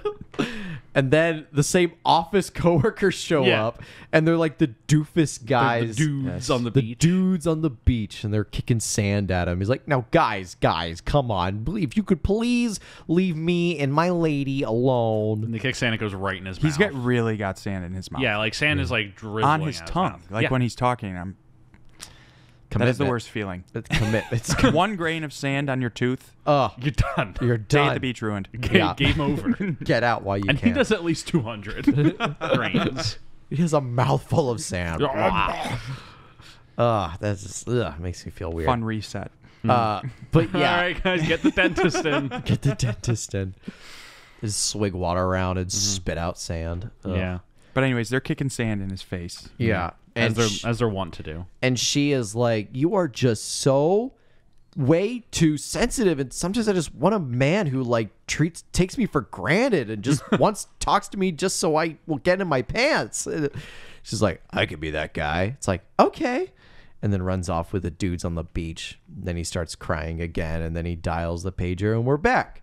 All of these, like, I think the Colombian drug lord was the longest of the personalities. Yeah. Yes. The rest of the personalities are fairly pretty quick. We've it establishes the form. Yes. With the Colombian drug lord, and then you sort of like, now we're just doing briefer visits. Yeah. But I think also he as the character is like, I know this is going to go way more south the longer I stay, but they are going south quicker. Yes. And I like that the center act of this movie doesn't check back in with reality. I like that once we're in the fantasy worlds, we stay in the fantasy worlds. Yes. For the entire midpoint of the movie. Yeah. And it's why it's smart that his like 4 friends or coworkers do reappear in all these, because it lets us check in with reality without checking in with reality. Yeah. Yes. Like they can still be a part of the story that's being told. Yeah. So when he comes out of the sensitive one, what is Elizabeth Hurley doing in between these two fantasy worlds? Is this the school? I think it is the school teacher one. Yeah. And she's like teaching like the class like all these like horrible historical atrocities, Yeah. and it's like, we don't gotta know that. What's in the past is Yeah. in the past. Right. And they do the Mrs. Robinson shot from Yes. with through her legs, looking at the classroom, Yeah. and then eventually all the students. Teachers sleeping with students is funny, Jeff. Yes. Comedy gold. In this movie, it's a little funny. But she dismisses the class and they all leave, and then it's just Fraser is left sitting there in like his school ties apparel. Yeah. And he's like, "Yeah, that didn't work out necessarily as I wanted." Yeah. And so she's like, well, sometimes like women don't really know what they want. And Yeah. it's like maybe they want a guy. How does he rationalize the basketball player one?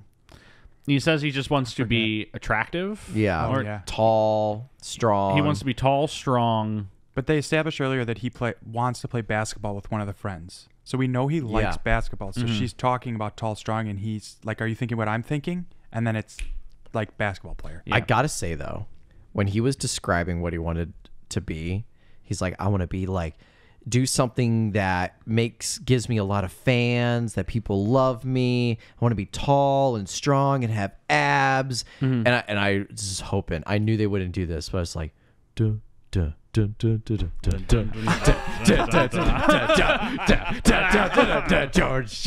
And he literally cut to him, and I'm like, yeah, movie over, cut it out. Oh my goodness. That would have been it for me. I would have flipped my lid. They didn't even have called George. They called Tom of the Forest. I don't care. Tom of the Forest, Frank of the Forest. Frank of the Forest. And he is literally just George of the Jungle in the loincloth. But no, she's like, "You want to be Dennis Rodman?" And she snaps her fingers, and he's wearing like the Dennis Rodman, like, I don't even know what to describe his outfits. Very flamboyant. Okay, or something. so feathery jumper, Yeah. Yeah. giant fedora, Yes. leather cropped pants that are way too tight, Will knows. and platform. You capped this. Shoes. This was something I made note of. I was like, that is such a good, especially for 2000s, Yeah. like a 2000s joke. And he sells that physical comedy so well. 'Cause Yeah. he's like He's in like, it, "No, and he's like freaking out in the platform shoes. It looks great. Well, what happens is he's like, no, when she thinks it's gonna be Death Round, and she's like, more like Michael Jordan, and then that's when I start going, no. Wait, I gotta go back. We made a miss. We said that he was in the classroom. He's not in the classroom yet. He's in the fountain. Oh, okay. And I thought this was interesting because he's like crying, Yes. and then he's in a fountain. Water. Oh, Yes. And that's when she's yeah. walking, and he's like, get out of there. But that's when they're talking about that. Okay, yes, you're correct. Yeah, you're right. You're We right. messed up knew at it. the school. It's all right. I do this a lot. I mean, you guys are thinking about Sinbad 75% of the time. I can't even hear the title of that movie without wincing. Sinbad beyond the veil of No, Abyss. stop. But yes, he does. And Michael so Jordan. Yes. we cut to a basketball court, and I'm screaming. I'm like, do not. I'm like, I'll turn this fucking movie off right now. But no, he is white. Yes. He is white as a piece of paper. Yeah. He is giant. He's He is monstrous. 7'8". Another VFX thing that looked Yeah. so good at Yes. the time. Like I remember watching, I was like, "That's so cool that they did that." I feel like they do a lot of the Lord of the Rings effect of just like Yes. where he is like on platforms and a lot of forced perspective stuff going Totally. Yeah. on. But he does look incredible. Yeah, like he as- walks down the tunnel and signs an autograph, but he's like as tall as the top tier, so he just like grabs it from a kid. Yeah. Yeah. And he's of monstrous scale. Yes. Yeah. And he just walks up to basketball hoops and just dunks it in.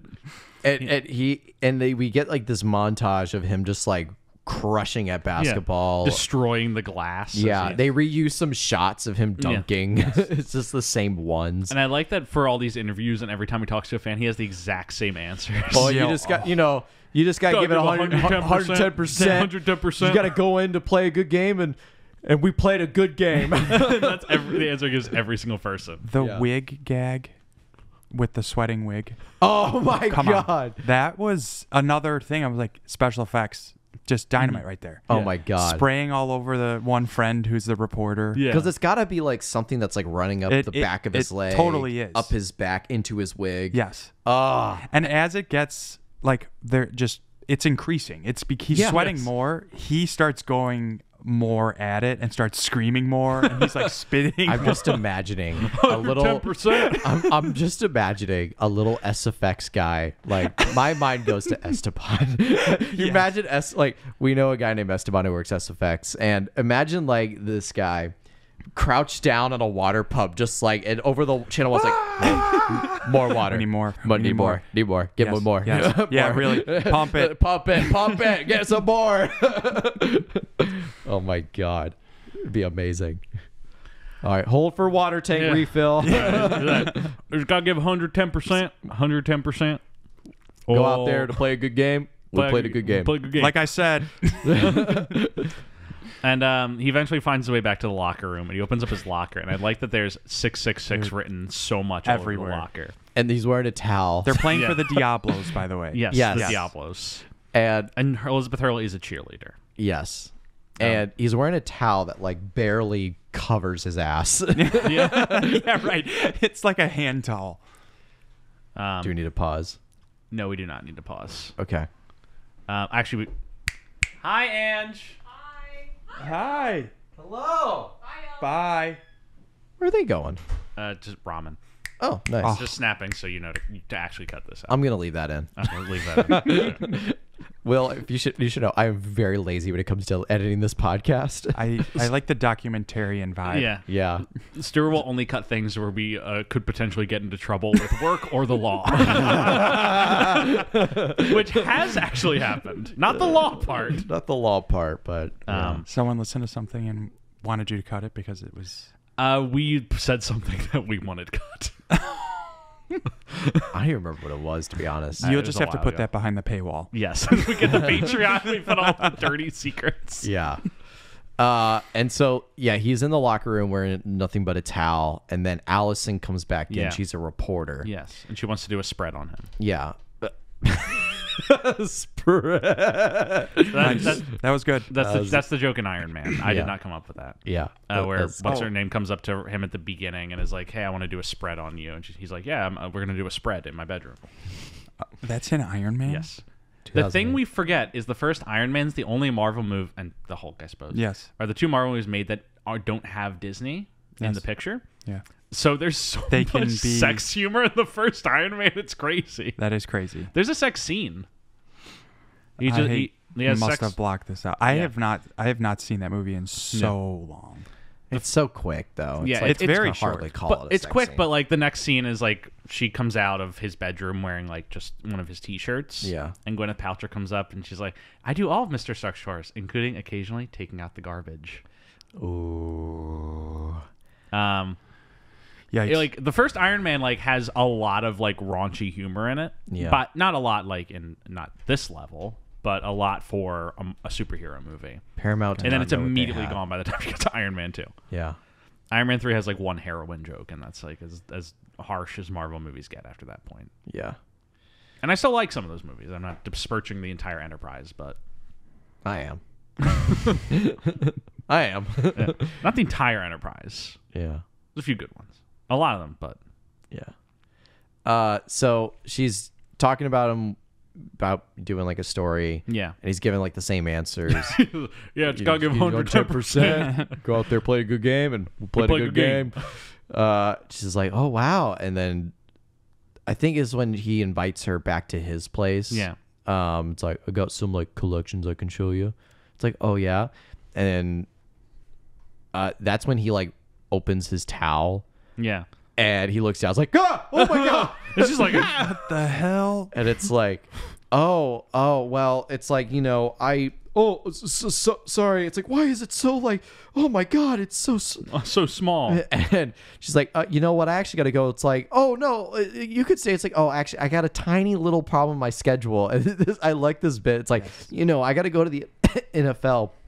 We're covering this huge, massive story. It's just the biggest story ever. And it's like, so I just, this was very nice. I just got to, get a tiny little. I have to write a teeny little blurb about you. He's like, what's teeny? What's teeny? And so she runs off. And then he like goes back to his locker and he gets the pager. And he's like trying to remember the numbers, but it's he like can't. 44499 no, 6 and then a 666 post-it note falls off, and he holds it upside down as 999 to 999. Oh yeah. And then type 666, and then this is the classroom bit. Is this the classroom? Right? Yes. Okay. Yeah. Where he's sort of like they open on him, and he's sort of like looking out the window, like he's not even interested in being mad at the devil for doing that to him. He's like starting to question whether. Am I doing the right thing? At this am point? I the problem here? Right. Yeah.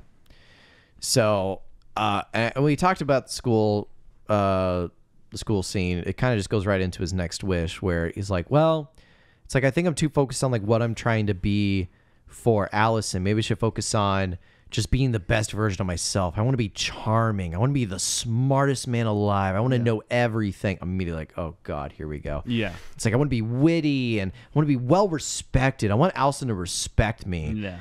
And it's like, all right, just say I wish. And then this is where, there's like an audio bit I wanted to use, because we start in an elevator. And the elevator doors open. And I think it's like, oh God, what crazy monstrosity Fraser are we going to get? Yes. And it's actually just kind of like a very clean cut, handsome looking. There's a small nose prosthetic. You can tell. Oh, is there? I think it's very faint, but it is like the end of his nose is like, he has a very chiseled nose. Yes. Interesting. But he looks extremely suave. Oh my God, he looks incredible. I'm I'm about to go full still breathing on this. Well, to pull out the bowl cut thing, it's like in the beginning where it's more frontal. They've totally gone more mummy back. He looks much better. When the elevator doors open, immediately I was like, Man, I got all the favorite bitches here. I'm the I'ma have all you motherfuckers laying in the ditch. I'ma kill all you rappers. I'ma aim with precision. They was rocking with your ass. all right, that was it. Okay. I just wanted to play that audio bit because it's the same bit that plays with Daniel Craig coming out of the elevator doing a very hot, sexy dance. But yeah. No, Brendan Fraser looks fine. He looks Yes. incredible. He looks very incredible. Snackish. Yeah. I would say full course.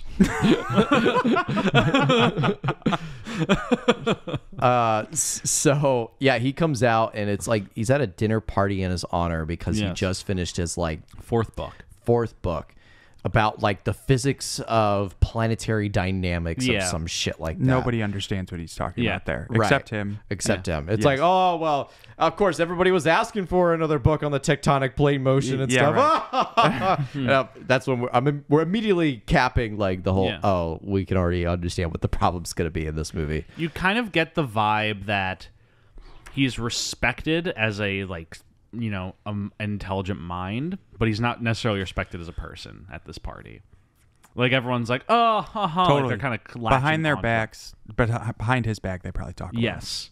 And what does that? What's smart about using the same 4 friends in every iteration is that we see them there, and because of we've associated them as the bad guys who work behind his back in every vision so far, that subconsciously goes into our minds.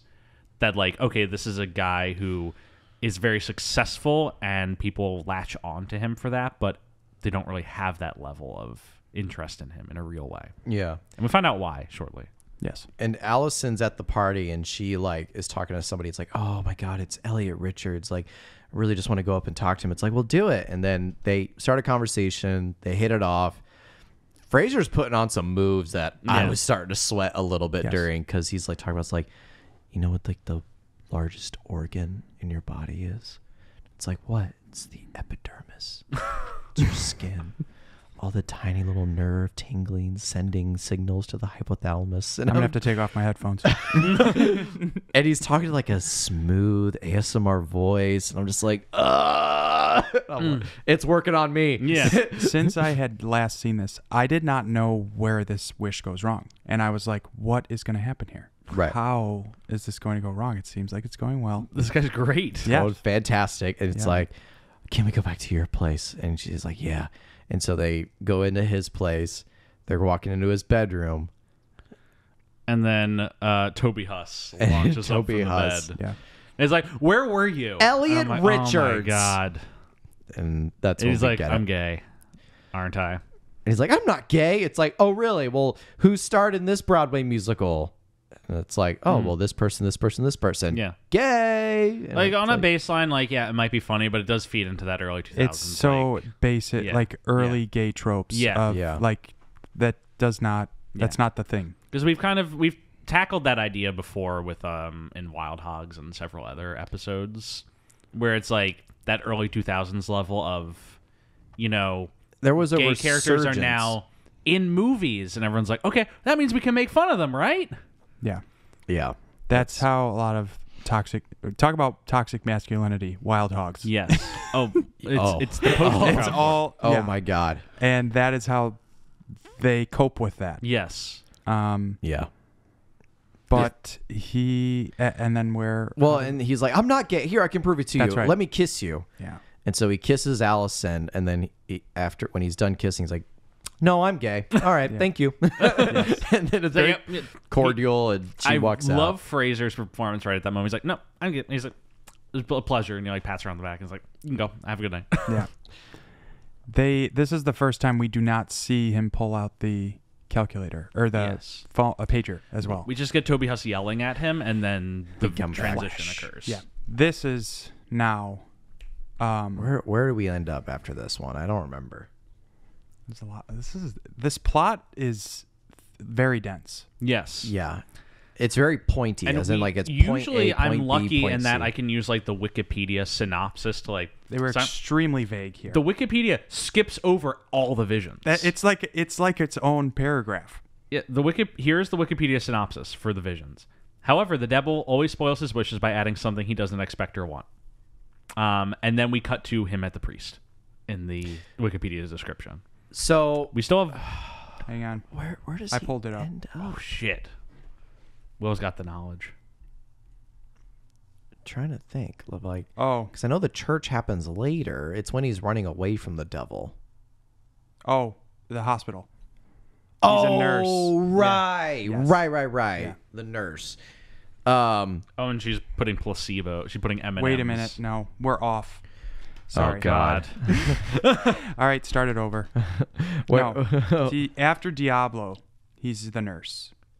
And the nurse takes him to the author party. And then the author takes him to The school? School. Oh my Yes. God. That it's after the 3 that he's really questioning, and he's like, okay. It makes sense now as I Yes. think about it, because it is the school where he's like questioning it the most. Yeah. Yes. And it would make sense that he's in a history class. But then where does he go after the school? There's not another vision after the author. One more. Yes. There is one more? He has to be the president.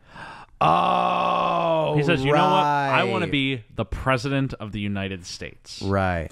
And I do think this is actually, I think, maybe just the core funniest of them. Yes. It is the most like unnecessary plot wise. Yeah. Like this does nothing. This is just here for I think- filler. Yes. I think what it does is it adds to the thing that the audience is already aware of, which is like each wish is just getting shorter and shorter in its ridiculous nature of like we know it's going to go wrong somewhere, so where's it going to go wrong? And the Abraham Lincoln wish is just like apparent from the get-go. Because it's like, oh, we're gonna go to this play, you're gonna die Mr. in 10 President, minutes. and it's like, oh shit! No, Like, Fraser is so funny in the Abe Lincoln. It's section. hilarious. When Because he has to be the realizes president. who he is. Because he quickly realizes who he is, and he's like, "Oh shit!" we're gonna go to this play, Mr. and President. right away they're like, "Yeah, we're here for this play," and he's like, "We are." It's like, I think I've seen this play before. It's like, oh no, you haven't, Mr. President. It's very new. it's like our funny American. I can't remember what the. And it's like play is. we're going to Ford Theater. Like they're being so explicit, and he's like sweating. Yes. like hiding around. I will say they do need to have one wish left for the whole thing to hit. So when it is filler, Yeah. they need something that plays quickly. Yes. This is straight to the point right away. It's such a good like comedy bit. So and he's like, he can't find the pager because it's the 1800s. He doesn't know where it's been placed.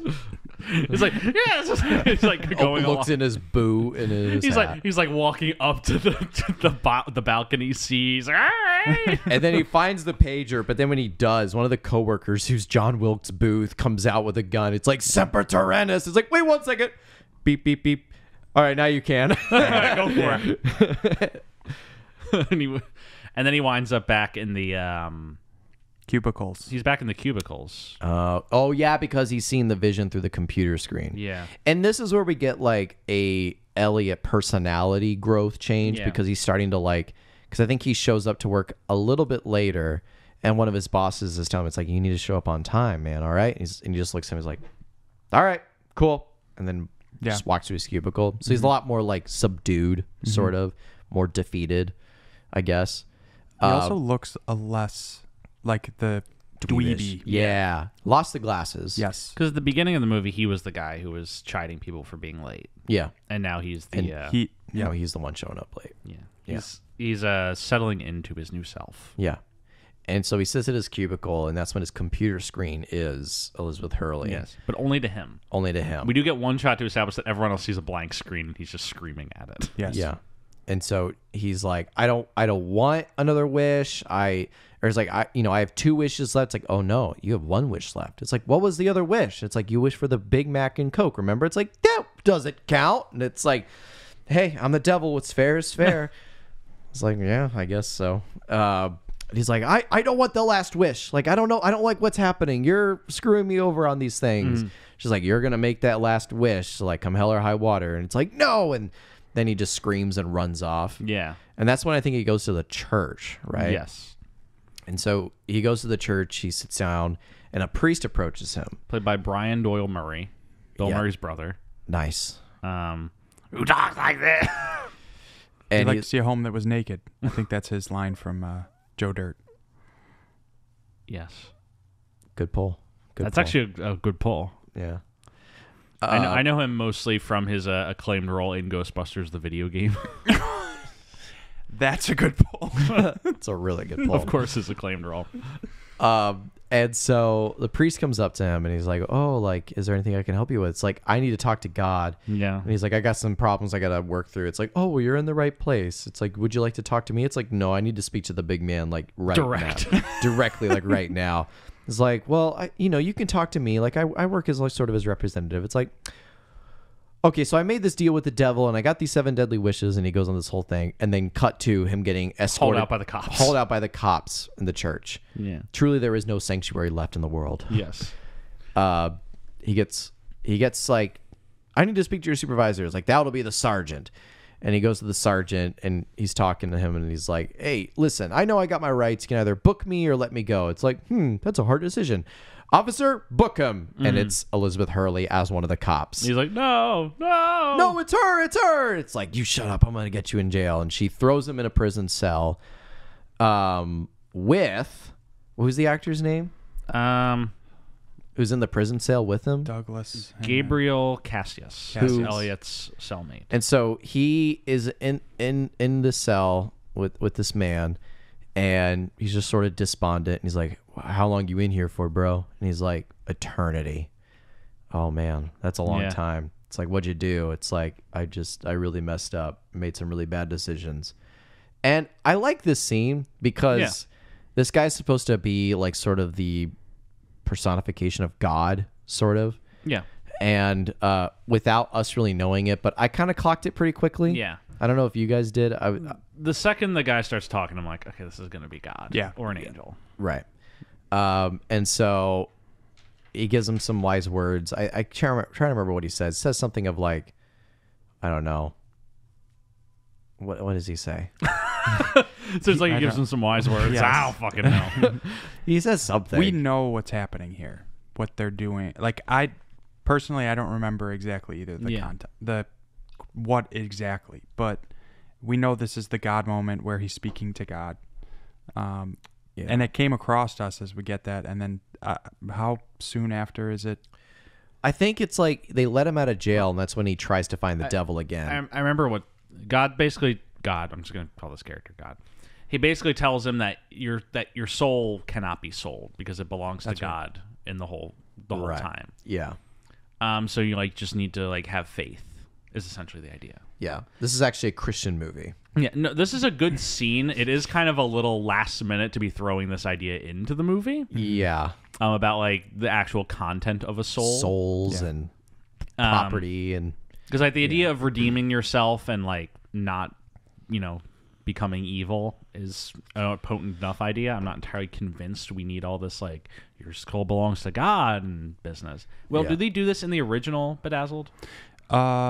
So yes, what happens is the devil has more of a storyline. Okay. And he is trying to get back into God, get back into heaven, get in good graces with God because he was an angel who was excommunicated. So he doesn't really have a God moment, but the devil talks to him about God in a positive light. Okay. Because they're kind of both wanting to be in the good graces. Okay. yeah. Interesting. I mean, God is just the father that the devil wants encouragement from. That's the whole story. Yeah. And this movie kind of goes with an interesting reading on the God-devil dynamic. Yeah. It's one that They're not enemies. It's one that I've always like kind of been interested by in like, movies that do interpretations of the storyline. Yeah. Because in theory, like the devil is just like working with God. And it's like the devil's just the manager of the night shift. Like, Yes. he just deals with all the bad people, all the bad souls. And that works within God's plan. Yes. Because where's God going to send them if they aren't redeemed? Like, they got to go somewhere. So, yeah, it's set up more like a partnership. Yeah, than like that's a reading I always like when they do in movies like this. That it's a partnership between the two of them. Yeah. They both want people to go to heaven. The devil's just there to deal with the rest of them. Yeah. So, yeah, and then Fraser is trying to get out of his contract, so he goes to the Hell nightclub. Yeah. And sees all the people still there. Yeah, they're still dancing. It's much more hellish, though. It's not fun. Yeah. There's like a beating heart or some sort of up yeah, on there's the a video thing. screen of like a surgery happening. Yeah. Everyone looks like half depleted. Yeah.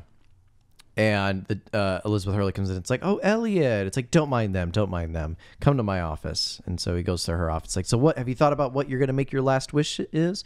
It's like, I'm not going to do the last wish. Like, I just want out of this contract. It's like, oh, no. Like, in the fine print, you have to make your last wish or else. And it's like, or else what?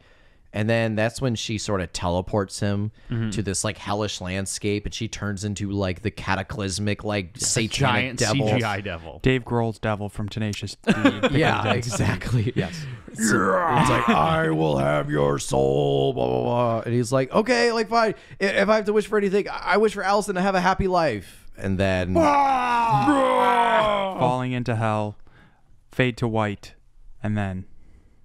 and then Fraser's back in the real world, and it's the devil. And he wakes up in a courtroom, Yes, like on the And- steps of a courthouse. and he's like, "Is this heaven?" And it's like, "No, this is a courthouse." And the devil's there again, just as her normal Elizabeth She's gonna Hurley meet self. some lawyers because they're some of her clients. Right. And so she says, like, well, in the article and in the contract, like, if you read through the article, like in Article 73, subsection B, line 4, if an act of selflessness in the benefit of the person breaks you out of your contract. Convenient. Yes. Very convenient. Yes. So yeah, it just happened to exist in the contract, and he didn't write it out or anything. Yeah. That he didn't look at or read. Yeah. Just happens. And so it voids the total contract, and he's now a free man. Yeah. And as like he expects her to be disappointed, but she seems kind of pleased by this. Yeah. She says in like the 6,000 years she's been operating this racket, he's the first one who's ever actually made the selfless wish. Interesting. And I like that. Yeah. That's what I liked about the convenience of it all. Yeah. They made it. This is why we're with Elliot. Yes. For that reason. This is why this story is being told. Yeah. Because he's the exception. Yeah. And she then explains sort of what God said a little bit about, Yeah. which is like, everyone thinks the big man and me, like, we're kind of against each other, but really, like, we're two sides of the same coin. We're just trying, we work in duality of each other. We have different ways to try and save souls. Yeah. So, And his soul has been saved. yeah. And so he goes back to work, and first person he sees is Allison. Now, I think so, right? Yes. Yes. Yeah, because then there's the following scene later in the office where he like stands up for himself. So he sees Allison. I kind of clocked this right away, where I was like, okay, He can't like, get the girl. That can happen. yeah, it's like he just wished for Allison to live a happy life. She's gonna be like married with kids or with Yeah. someone. Like that's just Because the devil still has to pull a trick on the final wish. pull a trick on In the a final sense. wish, or like I sort of saw it as like early 2000s. What is a version of a woman living a happy life? Being married. And having kids. Yeah. And so I was sort of clocking it like, oh, she's going to be like married with kids or something, which Yeah. she's not, but she is seeing someone, which is what is in the scene when he talked to Allison. It's like, and we see a different Elliot. He's like much more like confident, less like, stressed out. He's just more like, hey, like we've said like 3 words to each other. I think we kind of have a lot in common. I'd like to take you out for coffee sometime. It's like, oh, it's very nice. I am seeing someone. It's like, oh, great. Well, he's a lucky guy. Great. And then he walks to his office. Yes. So he doesn't get the girl. ... That girl. That girl. ... He goes to his office, and we get a cool little scene where he walks in. He's like 30 minutes late to his job, and one of the coworkers who were there, they go up to like, they're gonna make fun of Elliot for being late. It's like, oh, Elliot, it's like, you're late. Hey, you coming to the bar or something? And then he like grabs him by the collar and yanks him in. He says, have a good day. And then That's like full Rick in the Mummy. What is that's this? full Rick O'Connell in the Yes, Mummy he does. right there. Yes. That it was like straight up, and so he just throws him back, and then Another actor switch, which Yeah. we've seen. Like he goes full intense of like violence, that you believe that he's like kind of a threat. yeah, and he tosses him aside and then walks out of the office, and we fade out and fade back in on San Francisco. So he's like moved out there to create a new life for however. He's riding his bike and he comes across someone moving into his building, like right underneath like his apartment. And someone help me with this scene because I got confused. Yes. It's Allison, No. but not Allison. Same actress. Same actress. Different person. Different person. Would have loved for it to be a different actress. Yes. I would have loved At that. minimum. That's yes. There are other problems I have, but Yeah. So in the movie logic, it's just that he meets a doppelganger Yes. of Allison, who is not Allison. He met not her. related He to met her Allison. tulpa. Right. not related to Allison. correct. Not a clone of Allison. Yes. No. Just someone who looks a lot like Allison with Yes. black hair. Named Nikki with a New York accent. And Hey, my name's Nicole. They don't just call me Nicole. Don't call me Nikki because that turns into Nick, and then that turns into N. Just N. she has a remarkable amount of similarities to Elliot. Yeah. And I didn't like that he ends up with like a mirror of himself. Yeah. Yeah. I don't know. I didn't like that he gets a prize of a woman Yes. for changing. Yes. Yeah. He has to learn to let Allison go, but he gets Allison. The prize is him living with his mortality. Yes. Being okay, and he gets his soul. Yeah. Yeah. And I remember there was like a quick, like, you don't have a sister, do you? It's like, no, I got like 7 brothers. That's right. Yeah. And then the movie ends there. Well, they walk there. Yeah. Tie Right. it Yeah. Because they're walking through like the park or whatever. And there's a quick little shot where we see the devil and God sitting at a table. Playing and chess. Playing chess. Ian McKellen's there. Ian Patrick McKellen's Stewart, there, you know, yeah, playing yeah. chess too. It's weird. Yeah, Weird yeah. tie-in to X-Men, but You know they'll come back for you, right, Charles? You can't keep your children safe. Yeah. If this was like 5 hours and just went into X-Men Yeah. from here, Well, have you seen Tar? I have seen it, and I'm actually going to see it after this. Okay. In the theaters. I have a thing I want to show you right after we cut. All right. Did you enjoy? Tar? Yes. Yes, all I right. love Tar. I loved it. It's so good. I was okay. Got the 4K I was right there. lukewarm. It's out. Yeah. I watched it at home. Excellent. I saw it in the theater and then I watched it at home. Yeah. Anyways, But yes, enough Tar. And then it cuts. I just had to bring it up because there's a reason I said this. And then it cuts back to the two of them walking, and it's the same, like, we get the same from the beginning of the movie where everything's time-lapse, everything's super fast, except for the two of them walking side by side, and a Buddhist monk who's sitting on a bench next to them, who's just sitting in stillness. Yes. Pause. The movie has not made, like, reference to this sort of thematic of, like, people who are at one with stillness or something, or...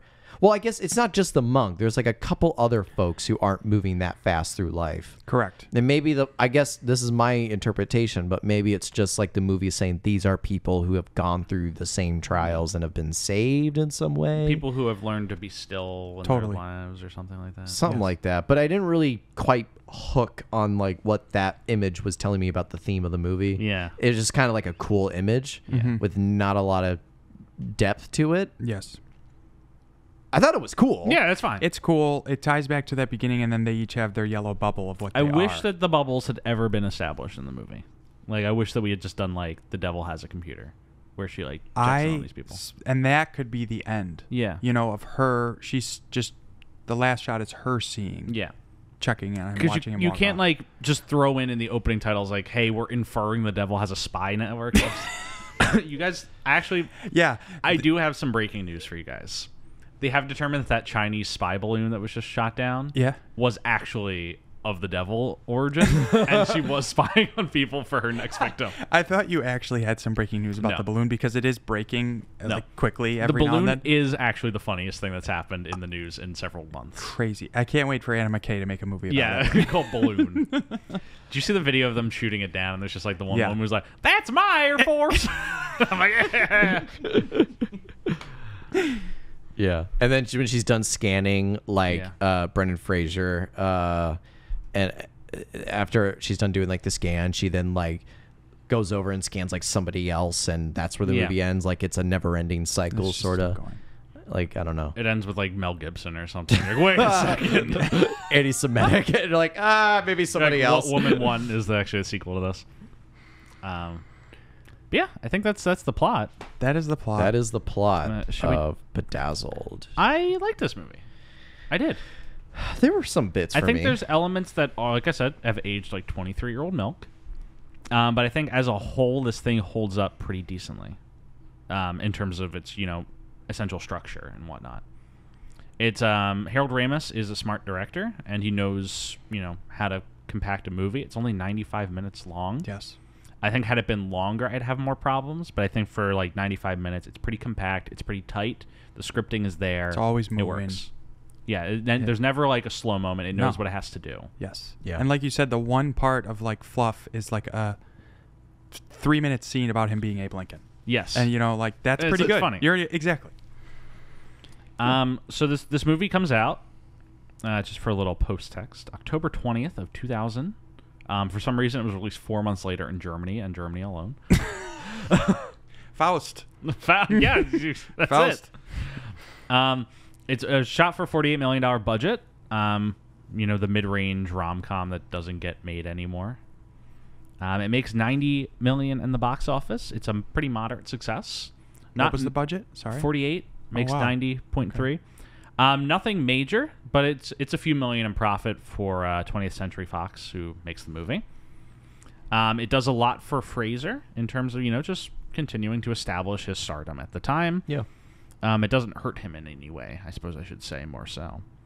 The brown face hasn't caught up with him yet. Yeah, the brown face has not caught up with him yet at this time. I don't necessarily think it will, but we'll see as the Whale awards campaign goes on. Yes. It seems to me like actors who are put in those like positions, I hate to say it, but it's almost like it's not like a freebie scapegoat, but it's sort of like we didn't know at the time. Like it was sort of like at the time that we did it, like it was supposed to seem like kind of funny, and also I didn't write the script, I didn't direct the movie. Like this was just something that I was told that I was supposed to do, and I was a yes man, and so I did it. Like I don't know. Such an easy solve at the time would have been to just not do the bronzer. Brown face. Yeah. That's it. Like do everything else. Do the nose prosthetic. Do everything. Yeah. He'll act, and then I don't know. Yeah. The Spanish bit's kind of funny. That is funny. Yeah. That he Like doesn't just having know. him be white and speaking Spanish Yes. would have worked. Yes. It would still hit. Like Yeah. no one would have like batted an eye. Like I wish he was in brown face. Yes.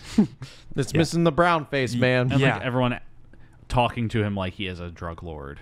Yes. Even if he That doesn't- sells it. Yeah, The it would have power. been fine. I do want to quickly say that there is a deleted scene for this movie. Oh. Of A Different Wish, Breaking news. in which he was a rock star in a metal band. It was cut because it was too sexually and drug explicit.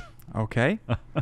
Tie back to Airheads. I was, but you stole the words out of my mouth. I think he Will. basically kind of looked like the Airheads guy in it. Yeah. But it was cut. The thing I'm curious about, and I can't find the evidence of this, is what it was, what replaced it.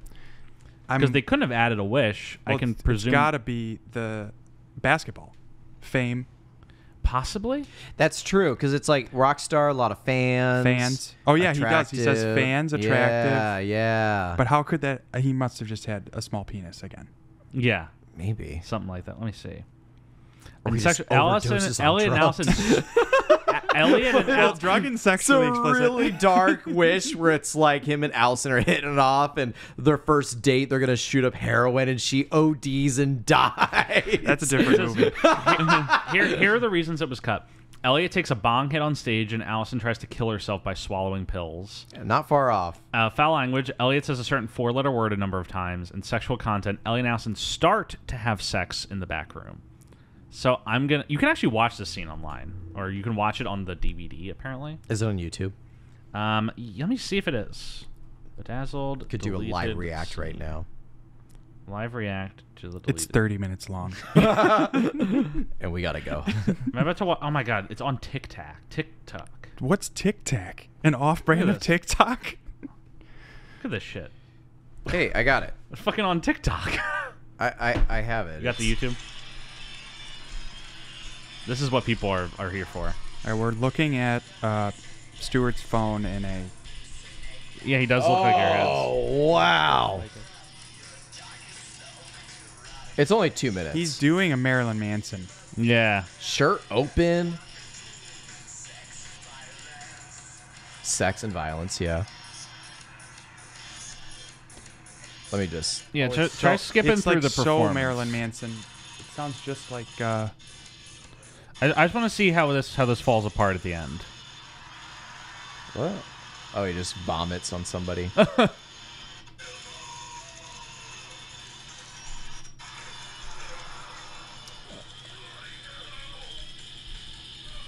Is that Allison? Or no, that's Fraser still. What's in his mouth?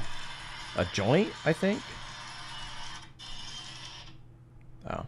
I don't think that's the full scene, maybe. They made the right move to Yeah. cut that one. Yeah, I agree. I think that was...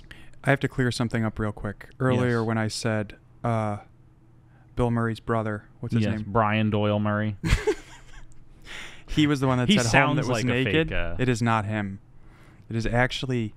Oh my God! I know. Will, what the fuck? I didn't want that to come out after this had aired. you know. Yeah, the people are coming and emailing us like, I can't fucking believe this guy. It is actually Blake Clark who portrayed Old Cajun Man in Joe Dirt. Okay. I'm like, Clark, glad I got that off my Cajun man. Oh my goodness. All right. But yeah, I think that's. I think that pretty much covers it, guys. Yes. Do we have anything else you want to say? Any last minute thoughts?